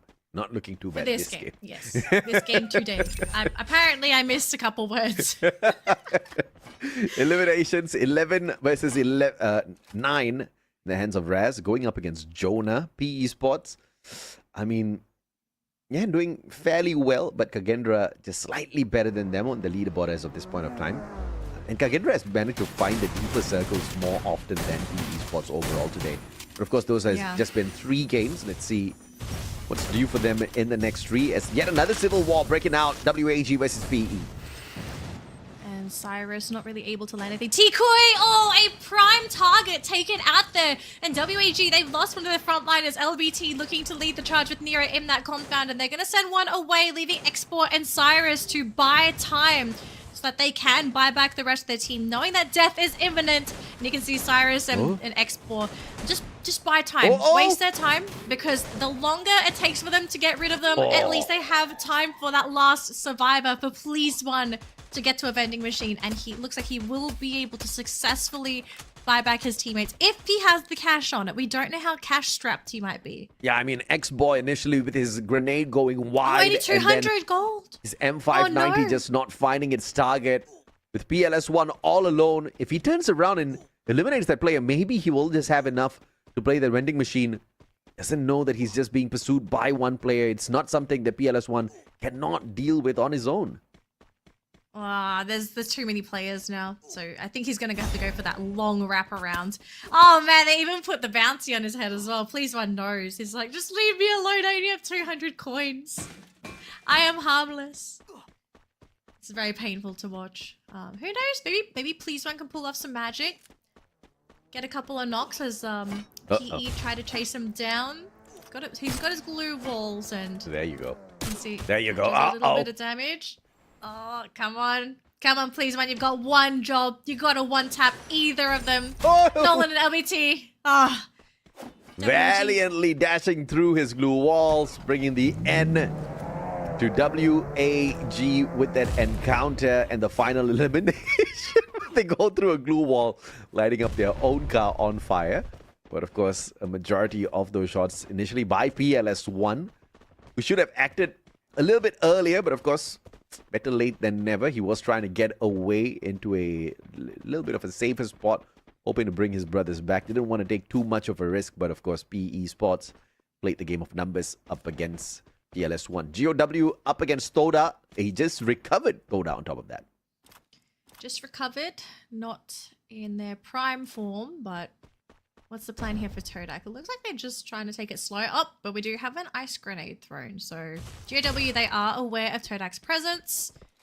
And what's the play here? I guess they're just waiting just to see where that next circle is going to be, because this is not the same Todak we saw in game number 1, AJ. Okay, game number 1, we saw a Todak going absolutely ham in the lobby, but this one's the Todak we're a little more used to seeing. I know, right? I don't know what got into them in that first game. It looked like a very different squad, even with the way they were moving out there. Very confident with their strides and very dangerously accurate with their shots. And now they're just back to good old Toda, the friendly neighborhood fish. So as RRQ finds a more than decent rotation into the next circle. Allen fighting ahead. It belongs to Nameless. But Diamond going in. Valiant dash breaks down the glue wall. And the bait and switch. Don't Cry coming out of nowhere on that. A beautiful play from Don't Cry. All of a sudden, this has stopped the push, and all of a sudden, VP, 2 players on the ground. It's up to Nameless and X-Prosy to turn around. X-Prosy next one to fall. They haven't even gotten anybody from Heavy. And Virtus Pro our #1 team knocked out in 10th place. Now the doors are wide open for somebody else to take the throne. Wow, what an encounter. Unbelievable showdown, and Virtus Pro down for the count. Heavy of all teams, absolutely snuffing them out with that play. And if you look at the active leaderboard as well, Flash are now considered first place because they are still in the running for this game, AJ. So crazy stuff here for Flash to be sitting in first place. Game's not over yet though, because still got plenty of teams in the running. 9 teams left, and we still have EVOS. EVOS are still very close, 3 points away. They just got to start picking up some eliminations, and hopefully they can score more placements than Flash, because they absolutely can take away that first spot themselves. I mean, an unbelievable day we definitely can expect here on the knockout stage. Phase 2 has just been that exciting addition into the competition. Every day is like a grand finals, and today the top dog for this version of grand finals is Team Flash, at least for this moment in time. Managing to rise up to that #1 spot. EVOS can very quickly rip this one away from them. They need to get into that final circle. Toda as well, surprisingly, one of the teams in the look running. at that circle. Kage are screaming and crying at the same time. So they got the dead center of that circle. Everyone else on the right-hand side, though, they got a lot of fighting to do if they're even going to make their way there, because there are so many teams in their way, especially for Todak. Todak is the furthest team out from the circle, so they either got to get past GOW and PE, or they have to take that north path and get through RRQ. So if Todak somehow break through, they could be they could be a team that might be able to swipe away that first place away themselves from Flash. But they are literally at the very back of the line here. When you compare the number of teams that are trying to get in towards this next circle, 9 teams still alive at the 13th minute is ridiculous. This is just way too crowded. And Rasya found from afar. Ray understands the importance of picking up his buddy Rasya. And they quickly scramble away, finding covers. And this is the best position for EVOS right now, but not for long, as the circle will find them as well. All right, that circle's starting to move, so any teams that aren't in it right now, they need to start moving. Otherwise, they're going to be in a whole world of pain as EVOS are outside of that circle. Some of the teams are in there. AimGod going to be rushing forward, fighting into Expand, but I just don't really see him being able to break through all on his own. In the meantime, though, they did try to go for the backside, but AimGod gets picked up thanks to Abe, who will lock that in. And Rasya caught as well. I think we might have just lost the White Tigers here. It's just Kochio left, but he's outside the blue zone. He's got nowhere to hide. Oh, EVOS.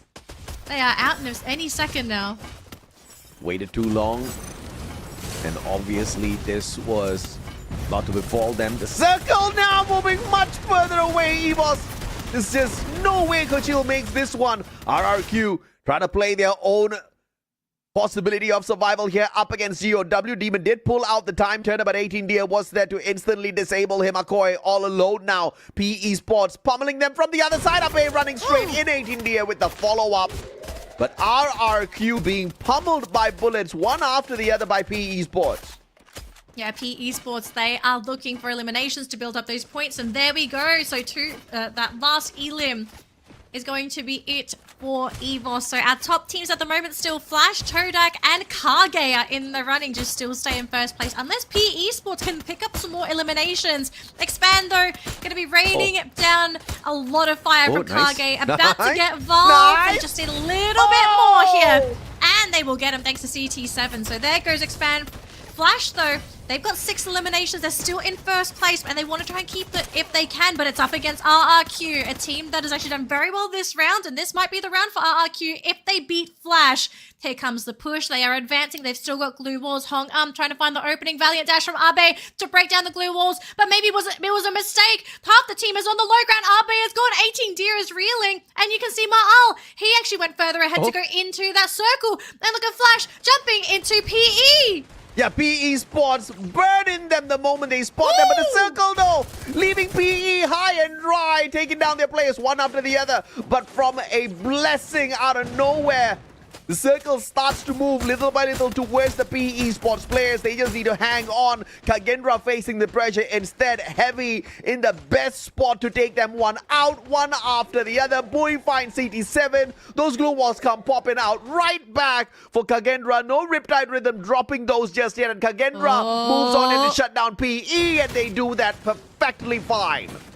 Oh my gosh, AJ, I think we might be looking at our top one team here for Kagendra. They've just got to go through Heavy if they want to secure a bigger lead. They need the points. Mufasa dashes in first, finds Raz, CT7 trying to go through the side. Alan manages to find him though with a big body shot, but don't cry. He's going to try and catch up this next player. They really want to grab more from Kagendra. Alan on the ground from Heavy. 3 players still remaining. Mufasa trying to come and help his teammates out. Easy for Dead is there. He's caught by Mufasa. And Heavy, they have managed to hang on. But Kagendra picking up second place in that round. AJ, I think that's enough to put Kagendra into first place. The very, very impressive game from Kagendra coming through there. This has to be one of their worst maps as far as their performance comes along with. And they just pulled out a phenomenal final circle. Luck did play its fair share in that, but with the way they managed the final engagement with Heavy, you could tell they were hungry, they wanted it, and they used their active skills all at the right time. But unfortunate for them, Heavy outplayed them on the mechanical phase of things. Those gunshots just way too heavy on the players of Kagendra. And Vietnam walks away with yet another booyah. Yet another booyah, and I think also a great showcase of it doesn't matter if you have a really great spot in that circle. Constantly apply pressure to your opponents, because I feel like that game could have gone in Kagendra's way if Heavy at any point just stopped shooting at them, stopped poking, because every bullet that landed, that was health that needed to be healed. Every bullet that connected, that would force Kagendra to think, we can't stay here, we've got to move.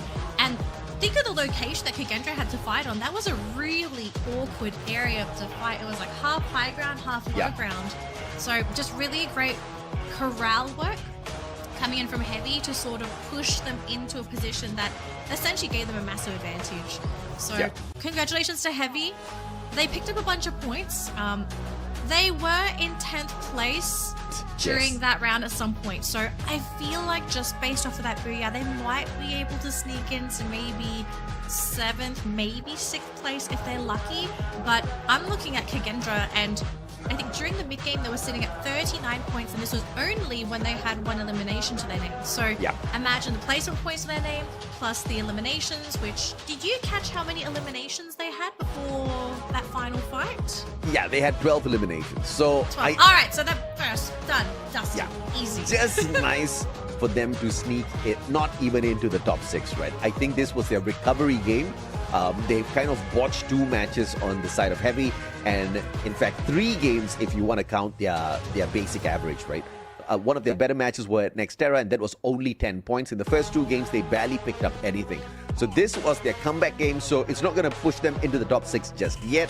But as far as the fight at the top of the leaderboard goes, it's still as close as ever. Kagendra versus Flash, that's going to be keeping me at the edge of my seat. I'm not sure how many points Flash left the lobby with, so we'll have to tally that up in a little bit and just see exactly whether or not Kagendra succeeded in overtaking Team Flash on that number 1 spot. Even if they didn't, it would be super close. But teams who are still in contention like PE, Toda and all, they are all definitely must-see teams in a little bit. 5 eliminations here. The highlight for Mr. Mufasa. Once again, 5 knockdowns, 1,632 on the damage, rocking the Oscar. Valiant dashes just kept breaking down the confidence of his opponents. Mufasa's been a superb support on the side of Heavy. Really fun to watch him, and for him to we've seen him play a lot of Oscar in the Battle Royale, but in Clash Squad, he also plays a lot of that Cassie, and he really is such a great forward-playing player, just sort of playing with the Russia, trying to, again, create those openings, but also he does fall back and protect his backliners if he needs to. So Rufus has been a very fun player to watch. If you're looking to improve your ability as a support for your team, I actually keep an eye out on Mufasa because his movements are on point for a lot of their games. Team stats though, okay, I don't want anybody to look at me and say, but this team stats are looking a little bit low. All that matters is that firstly, you got that booyah, and secondly, the eliminations. If you have way more eliminations than you do damage, it doesn't matter how much damage you do in the fights. If you're the person to get the last hit, that's all that counts. Yeah, and you know, Heavy's just that kind of team, right? Where yesterday was a really good day for them. Today, they started off in the dumps. But if they can use this Alpine map to turn their fate around, there's still time. We've got 2 more games to go, Kalahari and Bermuda. And they're not too shabby on those maps, so there's a very big potential here for Heavy to give everybody else a really good fight, even for that #1 spot, if they can remain consistent and high scoring on the next 2 games. But overall, 24 points for them here. RRQ, Kagendra, both scoring a total of 17 points. And that's not too far away from Flash at all. They needed more than those 3 points. So this game, Kagendra does not overtake Flash just yet. But as we anticipated, close enough. Close enough. 1 point difference between first and second place. PE, Todak, VP, and even EVOS, I feel these teams, they're all still within reach. I kind of feel like once you hit that below 40-point mark, I feel like that's when things start to sort of dwindle for the remaining teams. Unless they can pull out a crazy 30-pointer for one of their rounds. But the competition, it is fierce, and it is fierce between teams that I don't think anybody thought were going to be the front runners of this particular match day. Yeah, I mean, no doubt at all. I think it's going to be a nail-biter for sure. Surprisingly, we see Toda up in the upper half of this bracket and consistently remaining there. But we do have to acknowledge that that was a very subpar game out of Toda. They have scored 7 points on Purgatory, 5 points on Nextera, and again, they just scored 7 points on Alpine. That's not enough if they want to keep it up when their standings are concerned, because 26 points off of Solara, that was a phenomenal start. They have not shown us that version of Toda just yet. We go into Kalahari and Bermuda, again, another opportunity for the Malaysians to wake up. Potentially, the only thing I worry about is because it's Kalahari next. It's probably more so an opportunity for the Indonesians to wake up and grab their points, right? Because the Indonesians, except for Kage, they've struggled to maintain a level of consistency I think that we'd be happy with for these teams. Like EVOS in 6th place, I think a lot of people are kind of looking at that and thinking, wait a minute, what happened to EVOS? You know, this is a top premier world-class team. Why haven't they sat in that first 3 spot? And RRQ also looking very, very unsteady today as well. So I think if I'm the other teams, like sure, Flash, Kage, PE, Todak, I'm not sure about Todak, maybe they'll kind of disregard Todak and lead them, but you'd kind of need to look out for the top 3 and also pay attention and keep EVOS and RRQ at the back of your mind. Yeah. I definitely also just consider the Kalahari specialists are here. Well, let's see if or not they will be able to make a lot of noise there, right? Because yes, RRQ, very proficient here on this map, but PE Sports is a great big threat as well. Virtus Pro is fairly proficient at finding points on this map, even more so when it comes to the placement points as opposed to the elimination. So Virtus Pro can definitely be that one big threat, that one big surprise in that final circle. So RRQ, I mean, they've been having a horrible day already. They brought Ikal in on top of everything else. They're kind of giving their sub a little bit of time out there. So I don't think they are going to go all out on the last 2 games, but we'll see if they change their minds. Yeah. Alrighty, folks. We are about ready to jump into game number 5 here. We're going into Kalahari. Let us know in the chat if you are watching on any of our live streams who you think is going to be taking this map. Is it going to be our typical Kalahari Kings, or are we going to be seeing one of our top performers today maybe swipe that title away just for a day so that they can keep their place on top of that leaderboard, because at the moment, if you have not checked out the leaderboard yet, we currently have Team Flash leading the charge with 54 points, followed by Kagendra, one of our underdogs, in second place with just 1 point difference, 53 points, and in third place you have PE with 48 points. So our top three, very, very unconventional top three, but you know what? We live for it. We love different. We love our underdogs, and it would be pretty crazy for one of these three teams to really qualify after today's play day, because AJ, you know what that means? Everybody else is going to go into the last chance qualifier next week. Yeah, I mean, Magna Esports, the only team that did not get a chance on finding the early qualifier, since they ranked at the very bottom, which means Magna will only be allowed to play in week 6. So we get to see if or not this elongated break is something that has become a blessing or a deep curse for Magna, because they could have used this time really, really well to do a lot of homework, to really observe and see what's the winning factor. But then again, if you really think about it, no team has shown a consistent winning factor. Even the big teams that used to show us consistency have just been all around the leaderboard. Even RRQ today, they're nowhere up in the top 6. So I wonder who they were looking at and trying to learn here. I wonder if that's the strat. Everyone kind of playing all over the place, so that when you do get to grand finals, you sort of look at the stats and you think, what am I looking at? what data can I actually use? Which it is pretty interesting. I mean, we'll leave that challenge up to the teams and the players, especially the coaches, okay? I hope the coaches are being paid well enough to solve that Rubik's Cube, because I kind of feel like that's something that we wouldn't be able to solve.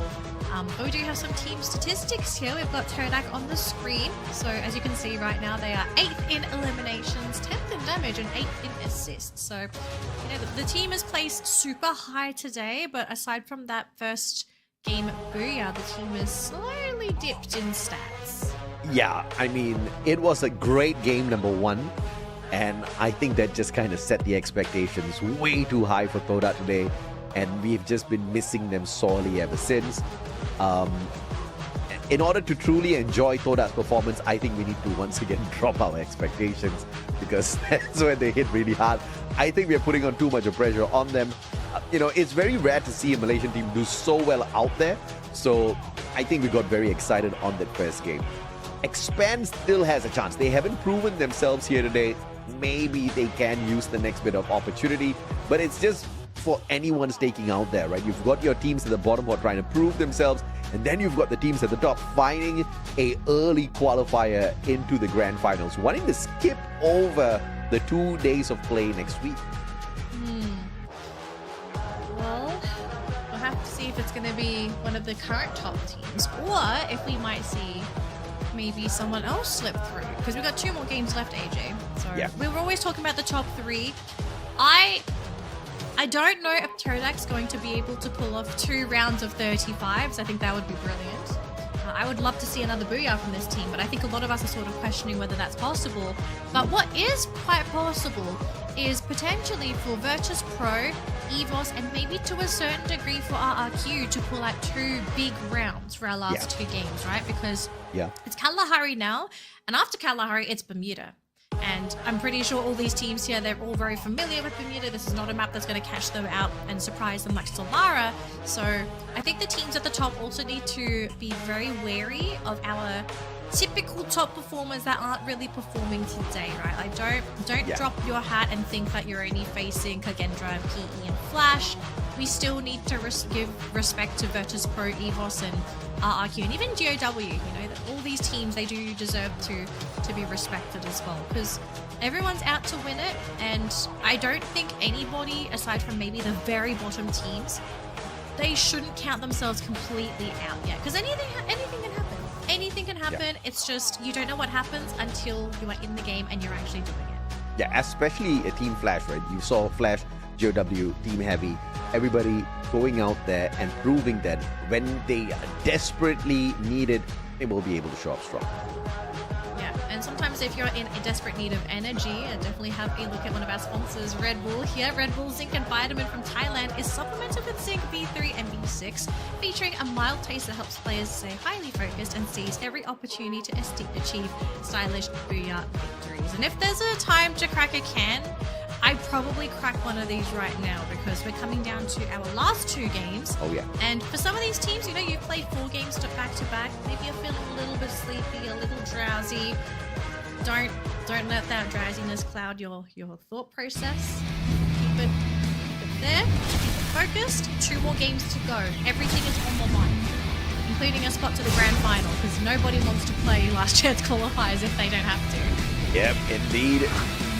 And as we gear up for the second last game of the day, we head on into Kalahari, a map which not many players put on the #1 spot when it is the favorite maps that's in question. PE Sports, Heavy, Kagendra finding early drop spots here and fairly comfortable with where they are. Nobody in for a hot drop, and it looks like almost all the teams here are going to be able to avoid those early engagements except Team Flash and Bigatron. Yeah, so aside from these 2, it's going to be pretty slow going, I believe. So we'll have to see who manages to get the first knock. And it looks like Death is the first one to go down, thanks to Koja. And all of a sudden, yeah, Flash, our first place team on the leaderboard, not looking so hot, which, you know, let's be real. Bigatron are doing the whole lobby a favor because if they get rid of Flash here, all of a sudden, they are going to be in a whole world of hurt and have to perform in this last game. Oh my gosh. 3 players down. They still have 1 more, thankfully, but man, this is a rough start for Flash. Oh, that was on the revive, and now Bigatron not pulling any stops. Drop it straight in, looking for a fight up against EVOS. Ray tagged up from the back. Koda was popped earlier. Rasia knocked down to the ground. And now Bigatron hungry and ready for a big fight. They are off on those fresh loot. EVOS, Aim God, reaching, gets the revive, and then knocked down to the ground. Ezreal just a second too late. And now EVOS has their insurance policy purchase back. This is crazy, AJ. Bigatron is doing the whole lobby a favor by crippling Flash and EVOS from the get-go. EVOS, I think they still have 1 player left. I think it's Rasia. And he's got a big job to do in bringing back his entire team. And same thing with Flash, right? Flash, they have to also basically start from square 1 as well. So Bigatron, our 12th place team coming into game number 5. Sort of easing things up a little bit for our remaining top contenders. And one of them is Todak. So Todak is towards that bottom section of our circle. So they are technically within the safe zone. The question is if they want to fight, and if Kagendra wants to fight into PE, which that seems to be the case here though. So pretty big fight because Kagendra and PE, this is our 2nd and 3rd place team. So LBT, first one to go down thanks to Easy for Dead, but CT7 gets caught by Nolan. Yeah, I mean, great team play overall by the squad here. PE Sports, Nolan, hopping on over. Has got the hook gun. Easy Ref sidesteps it, but a 2v1 puts him on the ground. Nero finding the final shot there with the M590, and now Kagendra on the back foot. They do see a vending machine right in front of them, and Easy for Dead's going to rush towards it. 400 coins in his pocket, enough for 1 revival, but here comes EVOS as well, looking for that vending machine. And Easy for Dead is going to find that it is not so easy to get his friend back. I think if you're Easy for Dead and you saw EVOS, you pray that EVOS engage into PE right now, and then you slip away under the cover of the night. And actually, Bigatron is thinking of coming into the vicinity as well. So this could be crazy, AJ, because we also saw that Bigatron had a huge start themselves. If they come in and rock the boat for EVOS and PE Sports, and even Heavy, all of a sudden, this game is not what we've expected. This is not a classic round of Kalahari so far. Expand subbing in one of their best eliminators. Luffy in for Rama. That could just change the fate of Expand a tad bit there. He's finding Kochil from afar with the Vector. He was up against Heavy as they are fresh out of battle with Bigatron. He was just can't seem to catch a break here. Almost knocking him down to the ground. 2v1 will get the job done. Mufasa finding Ray. And yet another revival will be forced out of EVOS. Actually, it's going to be Koja caught. He will be picked up though, so Bigatron's going to be okay. Now looking for their new target, which is Heavy. And Heavy was 9th place on the leaderboard coming into this game. Bigatron, AJ, this team has 10 eliminations on their name. 12th place, 10 eliminations, looking to rock the boat and basically take over Kalahari and ruin the lobby for a whole bunch of other teams. I mean, they're locked and loaded. They've got the inventory for it. They've got the momentum for it as well. I mean, if I'm Bigatron, just keep on going. Just keep on going. Finish the round strong. I don't think it's going to be enough to put them anywhere in contention for first place. But who knows? Maybe they score a 35-point round and then maybe, just maybe, I'll eat my words, that they can also do that in our final map here. But Koja failing to grapple onto the watchtower there. And he gets caught thanks to Boy. Really nice sniping work there from Boy. Young sneaking in. Finds 2 players right outside. Information all on his side. And now Heavy not waiting long at all. Hopping onto the second floor. One on the roof. The rest of them coming on in for the flank. Mufasa with the grenade through the window. Whoa! It's a big one. And that's a little bit of a distraction there. The players of Bigatron. Here comes the Valiant Dash. Breaking down their defenses. Mufasa and Don't Cry finding the opening frags. And Heavy's chomping away at Team Bigatron. Oh, but Kochio comes in as well. So Mufasa and Boy are going to be knocked down thanks to Kochio. Evos are coming into play this game as well. So Evos, Heavy, and Bigatron Vitality all within the same area. But it seems like now things are starting to settle down now because that fight has lasted far too long. And we're going to switch on over here to GAW and Expand. So GAW, they are around the sub and they're going to catch sight of Expand on the low ground there. But do they want to start this? It seems like they're kind of waiting for Expand to maybe run into them. And whoop! Got Azriel caught. And Abe finishes him off. And Too Fast as well. Okay, there we go. Well, Demon trying to find a few connections. Luki lucky enough to get out of range. Demon not able to find any punishers there. But they understand that this is something that's fairly easy to hunt. Looking at the way they were maneuvering out of the sub instantaneously. But we'll catch up with them in a little bit. Kagendra right in front of Expand as they rotate towards command post. If there's a team that Kagendra is going to want to fight into, it is very likely to be Expand if they want to add some eliminations to their name. They're only sitting on 2 compared to... I don't believe Expand have any elims under their belt, so...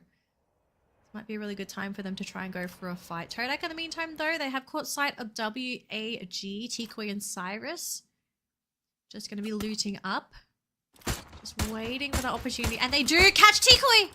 Thanks to Noki. Traps trying to follow through, but they do manage to get the pick up there, so it's not going to be a very easy pick. And they send in the Riptide rhythm as well. Smashing down the defenses. There is a player right behind WAG. It's a little awkward for WAG too, because if they leave, they are just running out in the open. They don't really have anywhere they can run to. Unless they're ready to commit a bunch of glue walls. Oh, wait a minute. Expand? Knocking down players of Kagendra. We saw 2 names. One of the players getting eliminated. Uh-oh. Okay, what happened in that battle? Because I think the typical result should have been Kagendra beating out Expand. And actually, it looks like RRQ is causing Kagendra a whole bunch of issues as well. Abe sniping from the high ground. Oh, Easy for Dead has been caught! And Raz as well! GG. Oh no! Kagendra! They So may have close. lost their opportunity. Yep. And yet, so far, Kagendra, Easy for F now. Desperately trying to hang on for his dear life. Oh, and it's Luki had the better angle to find the final nail on the coffin for Kagendra. They climbed up fairly high, but now Expand trying to drag them down with the help of RRQ, and it was successful. Kagendra wasn't meant to fly this round, apparently. So very unfortunate because Kagendra so close to being able to seize the crown themselves for the round is just positioning. Like, this is one of the reasons why Kalahari is such a difficult map to play, with all the elevation and how wide and open the map is. Trying to find all the best hiding spots and all the best places to basically sit and wait for that circle to move. It's very important.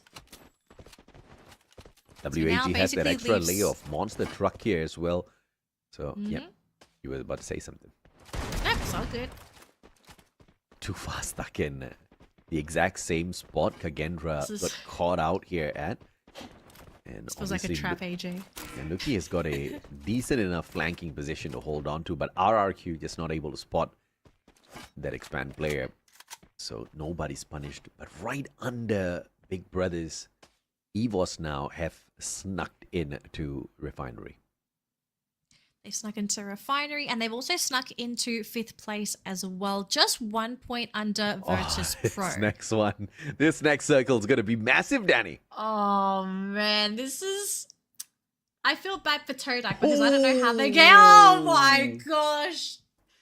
Why did it have to be Refinery? No, massive. I mean, everybody is there. That's where the party is at. That's where the circle's going to be at. And these teams that are already here, they don't need to do anything. They just need to camp, and they just need to pick off free points off of the teams that rotate in towards the safe zone. They've also got to figure out where they want to be as well, right, AJ? Because there's a lot of pros and cons to being on the very top of Refinery and at the very bottom. At the bottom, you don't really have too many places to hide. You can be shot down at. But at the top, even though you have a lot of vision to work with, once that circle gets smaller, and let's say that final circle ends up being on the low ground, there's going to be issues of teams coming down from that elevation safely. So I think this is where teams have to make the most important decision of the round. Where do they decide to come into, and what floors do they want to sit on for the next couple circles? This is what we saw last week, and on that platform was Buriram. And this was the game where they sealed the deal. They found their qualifier into the grand finals off of that platform with a phenomenal jump to the bottom, sending 3 players out. Moshi hanging back, looking for the extra snipe with that high ground in those final moments in case the rest of his teams got attacked. So that's something that these teams can also use to their advantage. But of course, understanding a strat versus executing it, 2 very different things out there. Yeah. So for the moment, WAG going to play on the edge of the circle for now. Everyone's still technically in, but I think now the problem arises when people start to figure out, okay, where is this next circle going to be within Refinery? Is it going to be on a high ground position or a low ground position? And so far, a couple of shots being thrown out as well. Expand not looking too happy there, thanks to EVOS and Virtus Pro shooting at them. And look at where that circle is. It is towards the top of Refinery, so this is where RRQ was going to thrive, because as everyone tries to come in, well, RRQ, they have all the vision in the world to work with up there. Absolutely, but now, Alan, great position. Down at the bottom, looking for the heads. Too fast, taken out too fast. Best play of the day, unfortunately, for Expand. They need to pick up their buddy. Oh, nobody's going to pick him up. Too fast. Still low, and Ray finds Alan. Oh, Don't cry, eaten up. Boy, the final one left in here. And unfortunately, getting his buddies back is going to be impossible. Very tough. Like, sometimes you have to take those risks and try to find those very cute hiding spots, but with so many teams left in the game, there are very few places you can hide at, and boy, he even continued to take it, but he's gone down.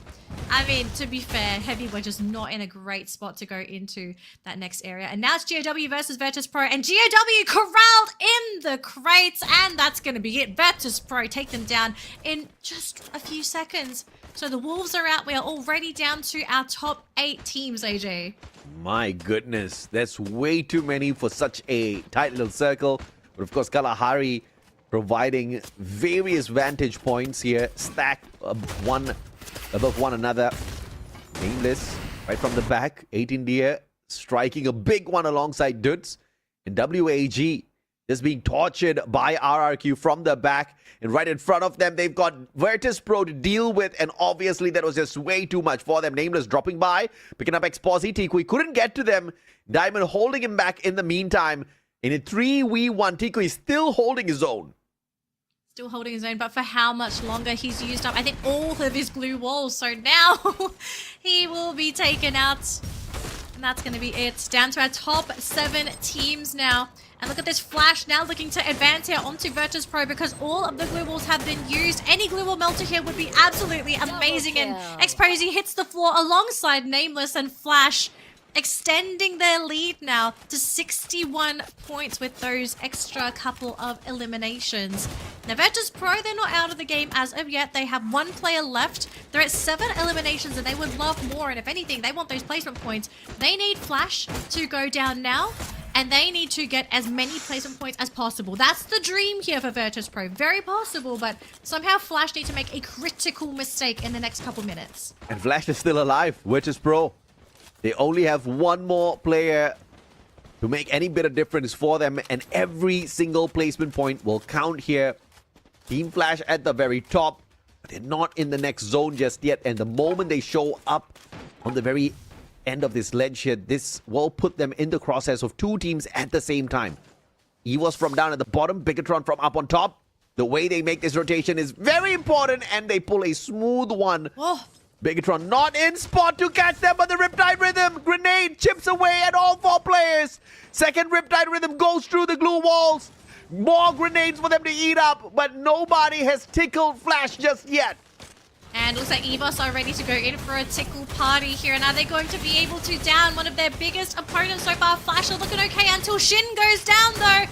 They still have 3 players going. Zom doing the best that he can, fighting into EVOS, but they constantly run into them. They found Aim God there. This might be the opening that Flash were looking for. Still trying to fight. Coach Heel is there. None of his shots are landing. It's a 1v1 inside the Glue Wall Mountain, and they win it. Coach Heel eliminated with a melee attack as well.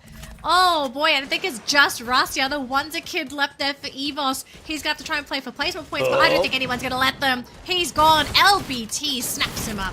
Yeah, PE Sports spotting out an opportunity, picks up a free one there. RRQ on the double, taking out Bigatron from the race as well, out on the 5th spot. And RRQ's looking to make this game their comeback game, but Virtus Pro showed up out of nowhere. And it's just diamonds. That was just unfortunate.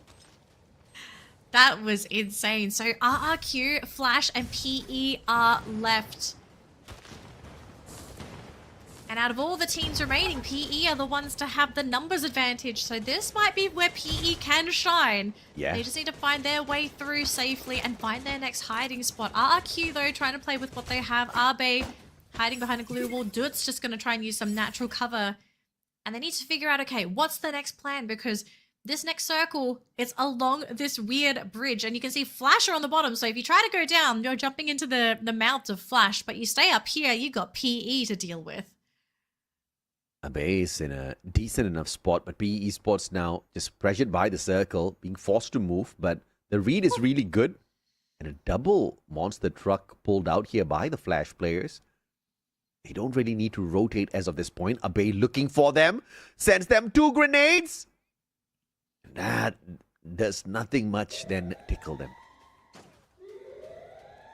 Okay, so now we need to see what happens. Does PE knock out RRQ first? Or do they position themselves to try and pressure Flash first? Because these are our 3 teams remaining. That circle is now starting to move. And PE going down the side. They don't want to fall down the cliffside. So it's going to be our 2 big teams going up against one another. And this will be huge for RRQ. If they don't get sniped up on the top, they can absolutely steal away eliminations from PE and Flash. And either Nero or Nolan setting up the trap here. Those are the trip mines that will definitely take your legs off if you do come in here for the rush and flank on the PE Sports players from the bottom. And they've laid that trap out for Flash. But RRQ now pulling in the distraction from up top. The knock is there. RRQ could fall prey to those trip mines as well. But PE Sports is hanging around, hoping and praying that the glue holds up for the moment. And it does. LBT! What a backstab! Rushes right behind Dudes and catches him open. And Arbe, he's going to try and survive, but you can see here, he's peeved off PE, so they're thinking about trying to go after him, but you can see Flash now looking to chase after PE with Jonah on the ground first, so now it's going to be 3 versus 3. Arbe positioning himself on the bridge, hiding behind one of the pillars. He can just try and play for that game of survival, or he can try and stick his doesn't belong. We'll have to find out here because now we're running out of space. These glue walls can only hold on for as long as they can. The circle is moving. These teams are going to have to start falling any moment. And there we go. The charge in from Flash. The teams are falling. Nolan to hit the ground first. Needs to be picked up. Nero is there, but there's just not going to be enough time, not enough space to pick him up. And even RRQ wanting to do this as well. Abe nice. going for the game of survival. It's LBT and Abe. Amazing play by LBT. Now, Abe. going in, Abe. not for the pickup. Abe. Abe steals it away. RRQ tanking the damage from the blue for so long, biding his time, patiently tickling all those players on the side of PE. Pops his health back up because he had more time on his side and took the final punishing bullet straight to LBT. An unsuspecting booyah from RRQ to jump back in here. Brilliant play from RRQ. Okay, sometimes you gotta stick your nose into the beehive, but you need to back up a little bit, wait for the bees to calm down, then you come and attack them when they're not expecting it. Incredible. I mean, that's what you gotta do sometimes. You get luck, sometimes you make your own luck, and Abe just manufactured that for the squad. It was a big game. They collected quite a number of eliminations. They got to that final circle, and the position that they held on to was very decent, but PE Sports played it very smartly up against them, and Flash held their ground down at the bottom of the bridge, not putting themselves in any bit of great big risk. The rotations from both the teams were very, very good. It's just that PE Sports turning around at the right moment to take away a couple of players from the side of RRQ, and obviously that was the winning blow, because if they had not acted at that point of time, RRQ could have very easily snuffed out PE. Okay, so very exciting times here for RRQ fans, okay, because for that particular matchup, so this was midway during the game where RRQ, when they sat at 5 eliminations, they were at 43 points, placed in 7th. They ended the round with 13 eliminations, plus they got the 12 points from the Booyah. So we could be looking at RRQ in our top 3, top 4 at the moment. And most importantly, within reach of taking the crown for themselves. So again, we've said this before, sometimes it's just you need a miracle round to bring you back into the competition, and RRQ has found this. Now they got to make sure they don't drop the ball now, because we're going on to Bermuda next. Yeah, absolutely right. And Flash, they have been at the top for quite a while. They haven't been able to put a huge distance between them and the other teams just yet. PE Sports have managed to catch up. RRQ has managed to catch up. Virtus Pro is still lagging at this point of time, but they've got enough in the tank to go crazy in this next game.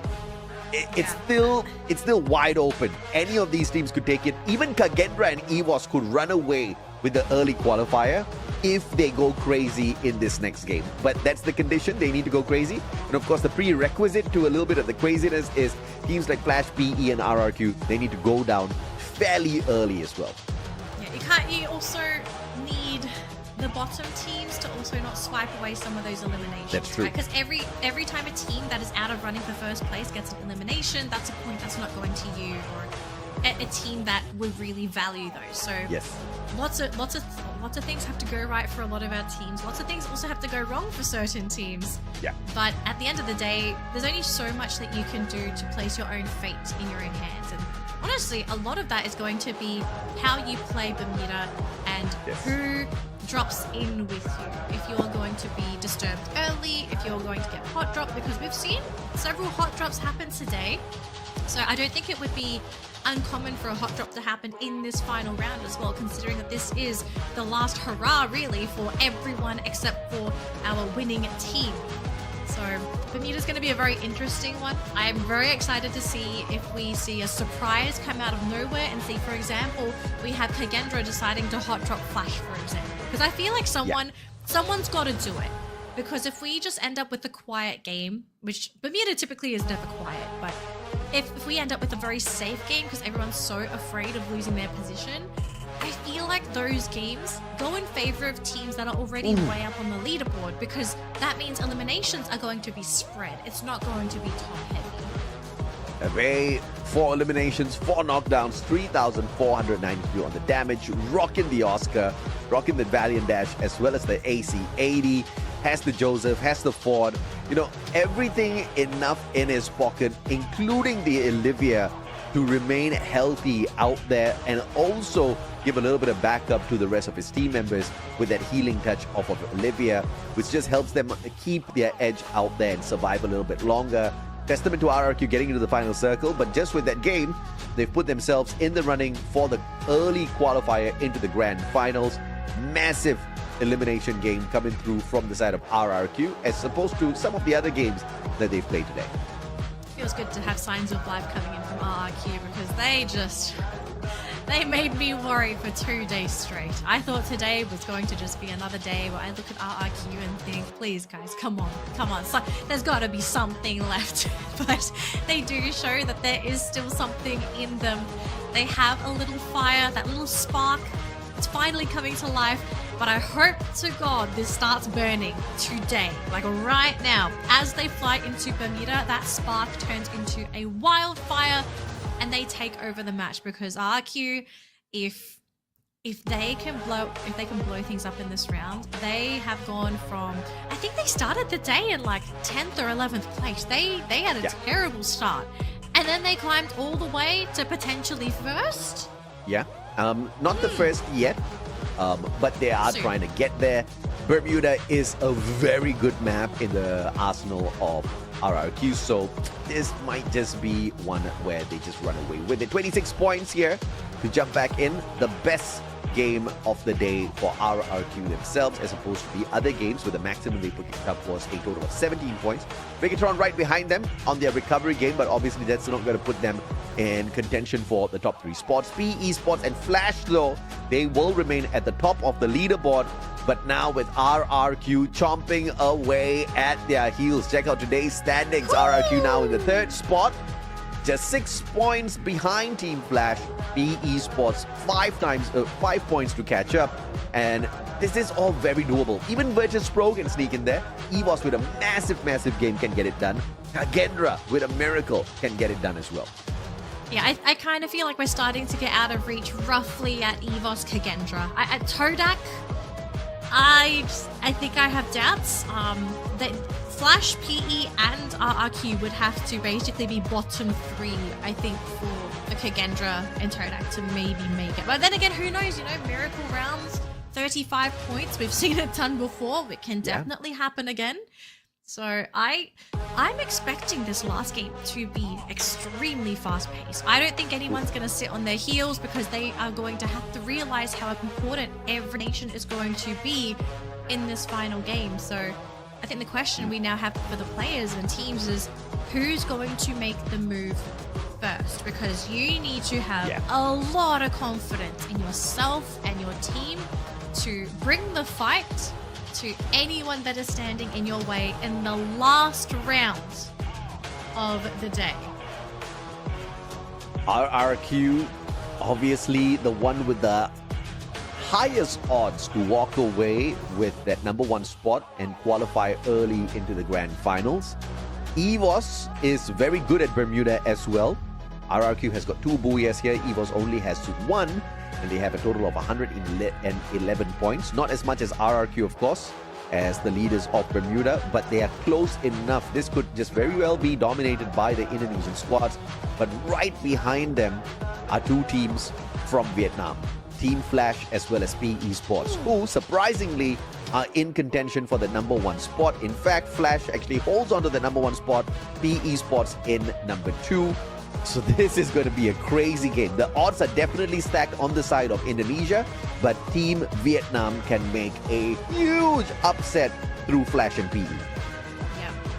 So there will be no updates to rosters. So teams and players are basically locked in for this final round. So ladies and gentlemen, we're just about ready to jump into game number 6. We're flying into Bermuda for our last round today. If you're in any of our live streams, let us know in the comments and in the live chat. Who do you think is going to be taking the booyah? And a bonus question, who do you think is going to be getting the direct invitation to the grand final? Let us know in the comments and in the live chat. We do want to hear what you guys think. And if you would like to, send your energy to anyone that you are rooting for, because for a lot of our teams, there are 4-5 teams in the running to take that qualification spot. And if there's a time to be a super fan, now's the time. And don't forget, we also have our LBS, our live broadcast segment, where one of the losing teams is going to have to wear the headband of a loser and probably do the hokey pokey for us later on. I was just kidding when I said I didn't like it. I'm looking forward to it. Did you forget what it was? It was... You forgot, didn't you? I honestly didn't even read it earlier. It was... Okay, are you ready to be disappointed? Tell me. 10 jumping jacks. 10 jumping jacks. I mean... So, we're missing out on an extra zero. We want to go easy on them today, you know? There's a lot of pressure on their shoulder already, so we're taking it easy on them at least. You know, I mean, the loser headband is definitely hard on them, so 10 jumping jacks, we cut them some slack. Okay, fine. They're very lucky I'm not the referee here, because I would have done something completely different with the teams. Oh boy.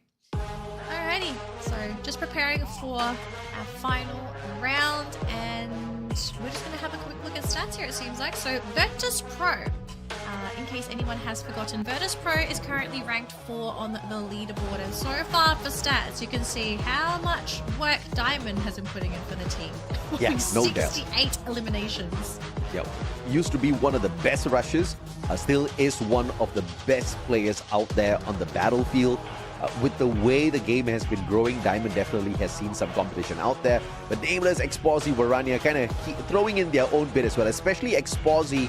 You know, his number of eliminations might not be as much, but he really has got those high impact eliminations in these games to help Virtus Pro out all the time. Yeah, I feel like Exposy, he's like the backup in case Diamond doesn't finish the job the first time. Yes. That's sort of the interaction between the two players. So it's fun to see, you know, it's like, okay, Diamond gets all the glory, but Exposy's sort of that insurance policy. Invest in Exposy just to finish the job. Speaking of finishing the job, folks, we're about to finish the job here. Game number 6 is well underway. We're going into Bermuda, and are we going to have an interesting flight path? It's going to be pretty generous, right down the center, so... So no shenanigans, AJ. Sad times. Sad times indeed. Yeah, but EVOS straight out to Katulistiwa. GOW is probably going to be quite close to them at Bima Sakti. Oh, interesting. Okay, so RRQ half dropping into Kagendra. Aside from that, nothing too odd. Oh, very risky play here, RRQ. But of course, they've got... Flash and PE? Yeah, a little bit of... together? You tell me. Oh, they're on our screen right now. They are flying in the exact same direction. Okay, AJ, I think we might be in for a little bit of fun. They've got one insurance policy here, splitting away from the rest of the squad of Flash. So Sentosa is going to be lit up early on by the teams out of Vietnam, PE and Flash, both the number 1 and 2 squads at the top of the table. Looks like they're trying to do RRQ and EVOS a favor here by cutting each other down early on. And it's going to come down to who gets dropped first. And so far, Flash are looking okay. First shots gets deployed by the Zom. None of them are connected. LBT, though, using a glue wall to buy himself a little bit of time. Time turner going to be used by the Zom as well. We do have Nero trying to cut them off, but Nero's all on his own. And oh, he catches Hong Arm. Zom looking pretty good so far. Looking for his next target if he can find it. It's looking to grab some more. Shin, next one to fall for Flash. Zom. He's there all on his own, and Nolan and LBT, they want him as well. So Flash, unfortunately, lose a critical fight there, but thankfully they did send Death off on his own, so he will be the one to slowly bring the team back. Only 300 coins in his pocket, though, so he's got a lot of work to do. And can barely afford a full buyback at this point of time, but Virtus Pro in a early engagement as well as they bump into Heavy, and Heavy makes quick work of them. Looks like Virtus Pro is not going to find the early qualifiers so easy. But Exposy is still keeping the team alive. A triple revival to keep his squad in. Good news, not out yet. I'm pretty sure they had a small heart attack with some of these early skirmishes from our top performing teams. But yeah, for VP, they need a little bit of time to recover. Heavy in the meantime, though, fighting into Expand, and they've already lost Alan. Trying to get too fast. Who's on the rooftop there? Oh, the snipe boy! And don't cry! Caught on the side of Heavy. Now left with their last player. And now we also have a Nero here for a PE. In the same vicinity as I believe that's Death. So we've got a potential 1v1 that could be happening here as well. Let's see if or not he's lucky enough to stay silent and avoid pretty much a disaster of forcing his friends to spend another 400 coins. And he himself losing 400 off of the elimination. Toda up against GOW. Deanne, what a great position to hold up against the players of Toda. Fantastic vantage point to give the information to the rest of his rushing squad members who are cutting down the distance quick. Evos finding Kagendra as well. Aim God with the Mag 7 finds the first one. Kochil on the drag and hunts one down with the Trogon. Bumps into the second player as well. Plays the bait and switch. Ooh. And Raz couldn't get the job done for his buddy. Not quite, and Kochil and Ray on the ground. And looks like Aim God is there to pick up his teammate for now, but now they are the ones trying to retreat. Aim God's going to be there. Kochil drops Aim God as well. It's just Rasia left for the team, and he's just going to have to launch himself right away as Todak is here with GOW. So AJ, we still have 12 teams in the game somehow, but so many fights have happened. These teams realizing how important it is to grab these eliminations now. All that comes down to is that first jump, and Akoi in the distance is going to be behind that building. We do get the first dash, but Demon not able to do much with it, and Hans, he manages to catch out traps. Noki on the ground, time turner. Vindles has been caught as well. And Todak, they only have 5 left. He's able to launch himself out of there. Does he get shot down? He survives. Barely. Oh.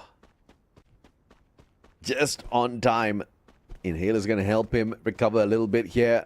Team Toda looking for the double, potentially the triple revival here. As he spots out a couple of extra coin machines on the way towards that vending machine. Alan finding a player off of Bigatron, who've had a decent time in the previous game, but of course, continuously climbing up this leaderboard is proving to be tough. Now they got to slow down a little bit, but Evos just not cutting them any bit of slack at all in this encounter. Yeah, just Rasia in general, not cutting anybody some slack. If he's got line of sight, he will shoot. And as we can see here, Bigatron going to be able to bring 2 of their players back. So teams just constantly trading players, trading bodies, just for vision and to try and get those extra eliminations. So AJ, I'm going to say this game, we are going to get a very inflated elimination scoreline because we are constantly seeing players being brought back, even though there are a few teams struggling. Virtus.pro and Todak still only sitting on 1 player apiece, but regardless, we've had so many teams just trading. Todak's right back in it again. The Malaysian squad just doesn't want to go down, but Dick's finding Faiz, putting him 6 feet under, and forcing the team to once again go looking for coins as they get brought back into this match. RRQ, on the other hand, looking for the reposition. Do they find a free gift on the other side? Yes, they do. Bigatron! And Kagendra. It could be 2 in 1. Yeah, Azriel and Deeks on the ground here for Bigatron. Kyung still sort of making his way around this fight, not really wanting to go after it. Kyung is there, and it looks like we do finally lose our first team. It's going to be Heavy in 12th place here, AJ. Unfortunate for the Vietnamese squad, but RRQ spotting this fight, and they're swooping on in. Ma'al finding Koja first. Eliminated instantly. Kyung trying to get away. Dudes, can he find it? He tags the guy up, but now Kagendra left out here in the waters. And RRQ's not pulling any pauses on this at all. Finds all the players. CT7 knocked down Dudes. He ran into a shooting house. Oh no, Dudes. CT7. Gonna be the one to get that elimination. And Ma'al, I think Ma'al just got backstabbed up on the high ground there. Traps was actually waiting for him. Did Ma'al not see him? Oh no. Absolute disaster here for RRQ. I mean, they do get to bring Ma'al back, but it's 7 minutes into the game. He's gonna have to try and find a safe place to loot, but with how active the map has been, I don't know if Ma'al's gonna have a chance to come back into this game. And all of a sudden, RRQ, there's 3 players here. They have Todak potentially advancing upon them as well. I hope they're ready for a fight because if one starts, Kagendra's nearby as well. They're going to hear this. Yeah, and Kagendra survived long enough already, but EVOS coming to put an end to this. CD7 managing to actually sneak away again. Oh my gosh, AJ, look at the eliminations for EVOS. They're sitting on 9 eliminations, but I'm pretty sure this might be the average for a lot of our top performing teams for the round. Flash actually is sitting on 0, unfortunately, but they're going to try and survive up against Bigatron because they do try to knock out some of the Flash players. They're going to be A-okay though. Kyong, in the meantime, though, not looking too happy himself. It's up to Shin. Blue Wall Melter's going to be used. Kyong, all he needs is a way to get away or a body shot, but the body shot's going to be on Kyong instead. And there we go. Bigatron cut down yet again. Flash is still at the very top of the table. EVOS desperately trying to catch up. And they're not too far away. Under 10 points to catch up in Flash. But one of the prerequisites is Flash needs to be removed from the equation. And the same is for PE and RRQ as EVOS now overtakes RRQ on the leaderboard, matching them up with the 66 points. That's huge that Dutz got taken out. That's one of the star players for RRQ removed. So Kagendra, they may have crippled RRQ moving forward. They're out in the blue zone though, and Raf is hoping he can try and survive for as long as possible. But knowing RRQ, they're not going to let him. Going to shoot back, hope he can get a knock, but that's just not going to be the case. But what that does is it does allow easy for Dead to escape. Unless EVOS found him. I just saw one of the players launch towards him. Uh-oh. And the rest of EVOS flying into RRQ. We could be in for another Indonesian Battle Royale. Yeah, Dudes on that landing saw multiple players around him. Beautiful connection. Kochil's right beside him as well. And didn't manage to cut down the distance as 18D showed out of nowhere with the Trogon. And Rasya shutting down a bay from afar. RRQ again forced on their revival spree. 18D trying to get away. EVOS says no. As they take him and the squad out of the equation in the 10th spot. RRQ, what a miss. Big miss. And this was, I have to say, RRQ compared to everyone else in the lobby, they played rather slow. They didn't try to fight up until just recently. And all the games that we see RRQ slow down that early game, it always just seemed to backfire on them. So 4th place for now, unfortunately, but they may drop a little bit lower, but doesn't really matter. First place is the goal for today. And I mean, Flash, they're fighting tooth and nail to keep it, but I'm going to be honest, EVOS are fighting even harder than both Flash and PE combined. 14 eliminations to the White Tigers' names. They're sick and tired of not being qualified for the grand finals. They want this now. I mean, finally, when they try, they get. But can they go all the way? Have they waited too long? Flash now, one player on the ground. Regis Pro trying to end this, helping out EVOS. This might just be it. Death down, Shin down, Zom on the back foot, trying his best to get out of there alongside Wang M. Wang M fails as Diamond finds him. And one final survivor called the Zom. Up he goes, but straight into EVOS. Kochil's got his back turned and Rasya 16 eliminations to catch up with Team Flash. And they might have just done it. They've just flown into the Tigers' mouth. They're in first place, AJ. EVOS are in first place with 75 Not points. yet. PE, they can take this. They need more eliminations. Yeah. EVOS need to go now. EVOS needs to be knocked out right now. Virtus Pro, they're about to run into Kochil, but you can see him hiding behind the wall here. I hope EVOS are ready to receive them, because if they're not, their dreams might be cut short here. Diamond, he's ready to make his move. Oh boy, Ray, glue wall. Gonna buy him a little bit of time. 16 eliminations, make that 17. But even Virtus Pro can still catch up. 4 points. They need to pull to the other side. EVOS, unstoppable, untouchable as of this point of time. Fully looted up. All their active skills intact. They have not used any of them. And Virtus Pro is right behind in striking distance. Virtus Pro needs to take EVOS out to qualify early, to be the 5th out of the 5 Thai teams to qualify early for the grand finals. But EVOS taking aim. And Virtus.pro just keeping their heads down. They know what's good for them. Oh my gosh, this game has just gotten incredibly intense. VP, I don't know how they get out of that corner without punishing EVOS, but here we go. Virtus.pro rushing up the hill, up into Cochil. There is one more up there, and they're trying to hold down the fort. Aim God surviving so far, not looking too bad here for EVOS. They are outmaneuvering them. They do manage to use the crate as a little bit of extra cover. EVOS, I think they're waiting for the angle. Aim God, Blue Wall Melter gets used onto Virtus.pro, so they're a little afraid to advance any further. 3 players though. Exposy waiting in the wings, ready to snipe, but he's out in that blue zone. Oh, Exposy! Use the portal go to quickly reposition, but Russia finds the head of Diamond. And here, that breaks through all of the players of EVOS straight into the back lines of Virtus.pro. Then Rebel Rush getting them close enough, but PE takes advantage and takes out EVOS. And now PE is at the top. PE Sports from Vietnam. In the very final second, that very last corner, they take that #1 spot with 80 points at the top, and Virtus.pro, only one more player capable of saving this now for the Thai team. It's not over yet, AJ. All we need now is for PE to be knocked out. There are still so many teams in the running, and as long as Virtus.pro, they can play the game of survival, they still might be able to take this title away. So it's up to our bottom teams. Oh, but Virtus.pro, they've lost their last player, so it may well just be PE.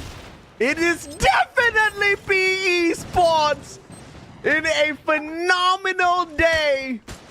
At the very final moment, they have taken command. 16 eliminations, 4-man strong, and now up against WAG. Riptide Rhythm from Xbox breaking down the defenses, but they got a monster truck to keep the boys of WAG on the back lines. Tikui, this man is afraid. He's staying with the team, staying with Cyrus, just trying to play with whatever glue balls that they have left. And PE changing their target instead onto Todak on the low ground. The much safer target to attack as well. Not much cover to work with. Nero, I think of using the monster truck, but I think for PE, the goal now, they probably know that they've qualified. Let's grab the booyah. Let's celebrate. Let's show everybody we earned this spot to the grand finals. So now we see the last player for Kage, Easy for Dead, playing the stealthiest game of his entire life to try and grab those placement points. WAG trying to go for a push themselves, but how far can they even go? I don't even think they're going to let them come. 17 eliminations already, matching up to what EVOS could do earlier, and there's still a lot for the picking. It was my PE Sports up against Yorka Gendra, and that was the team they just took down. But now, here comes the bigger fight. Nero finding one, Cyrus taken down, taken out of the elimination as well, outside the circle, but X-Ball turned it around for his squad up against Soda. But PE Sports, Nero and gang from the back. Easy takedown, 4-man strong, up against 2. Traps get strapped, fires the final sacrificial lamb, and PE Sport with the biggest booyah they have ever secured for the early qualifier into the grand finals. Too easy for PE. Oh my goodness. What a way to end the day. What a way to earn your qualification as well. I mean, you can see PE, they're just thinking to themselves, guys, we made it. We made it. We don't need to play the last chance qualifier. We are in, boys. 32 points off of this game. What a match. And obviously, Team Flash had it all to lose, and they lost. Lost to whom? PE Sports. EVOS dropped the ball big time as well, and PE did not give up. 97 points in total, because that massive fat 32 just shot them all the way to the #1 spot. And what a game. Even EVOS, after performing so well, could not keep the #1 spot away from PE. Look, it just... EVOS were so close, it was just, they got a little too crazy. They went a little too ham, and they just got punished for it. I think it was into VP as well, wasn't it? It was that uphill fight on the side of the hillside trying to get rid of VP, and then another team just came in and snapped them up from the other side. It was a crazy fight.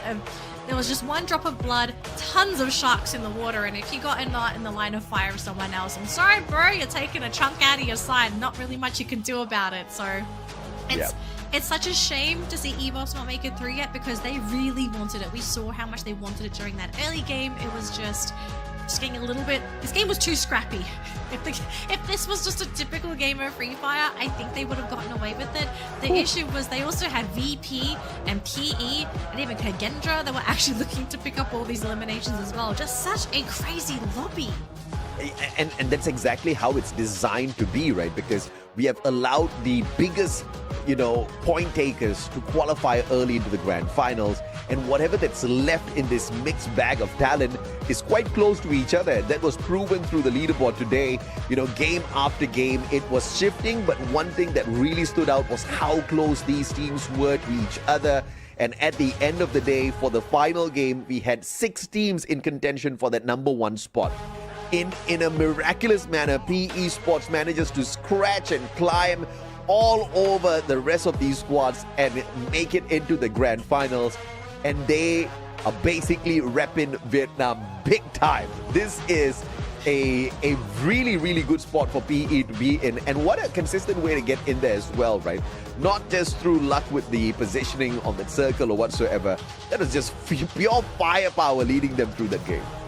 Yeah, going back onto being able to represent Vietnam, I think a lot of us thought that it was actually going to be WAG to qualify first, but I mean, PE, I think they've lit a fire in all of our hearts. Yes. They're ready to prove to us that they are ready to be champions and to say to Thailand that, hey, we're the new region in town.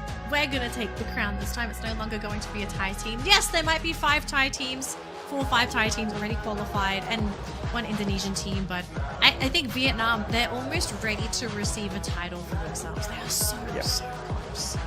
Yeah, I mean, I don't know. Maybe it could just be exactly that. Yeah, the champion rush condition is just something that's wild. Anybody can win as long as they put in a decent amount of effort. And based on the state of the game, if you have a really good day, you could just be that team. You could be that PE Sports, right? You could just trash everybody else out there. Just 3 really decent games on your side. It was a great performance overall from PE Sports, but you got to feel for EVOS. They got close. They actually ripped it away from Flash, and then PE ripped it away from them. It's a case of who's a little hungrier and who stays walking on that line. You can't divert a little too far because sometimes you get a bullet in the back of your head. I heard those hurt, so it does work to walk the straight and narrow. But it's not over.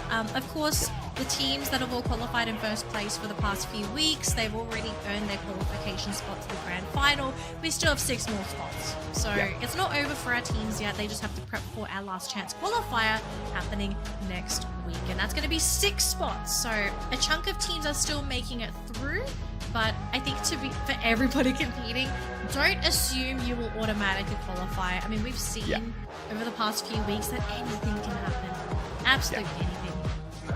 And although the leaderboard was just really close all throughout the whole day, I have to say in this final game, PE Sports, they just tore away from the rest of the competition, right? Because they were already doing perfectly fine, close towards the top of the leaderboard, and then they had a massive finisher, whereas the rest of the teams, they had these massive games. Like EVOS, they had the massive game to jump up the leaderboard, but not really get the job done because they had thrown in all of their efforts into this one final match. And although they did walk away with a tremendous number of eliminations, what they could not do was get deeper into the circle, and that affected them a lot. But of course, if they had stayed with that number of eliminations, they still wouldn't have overtaken PE Sports, which is a little bit more consistent throughout the day. Yeah.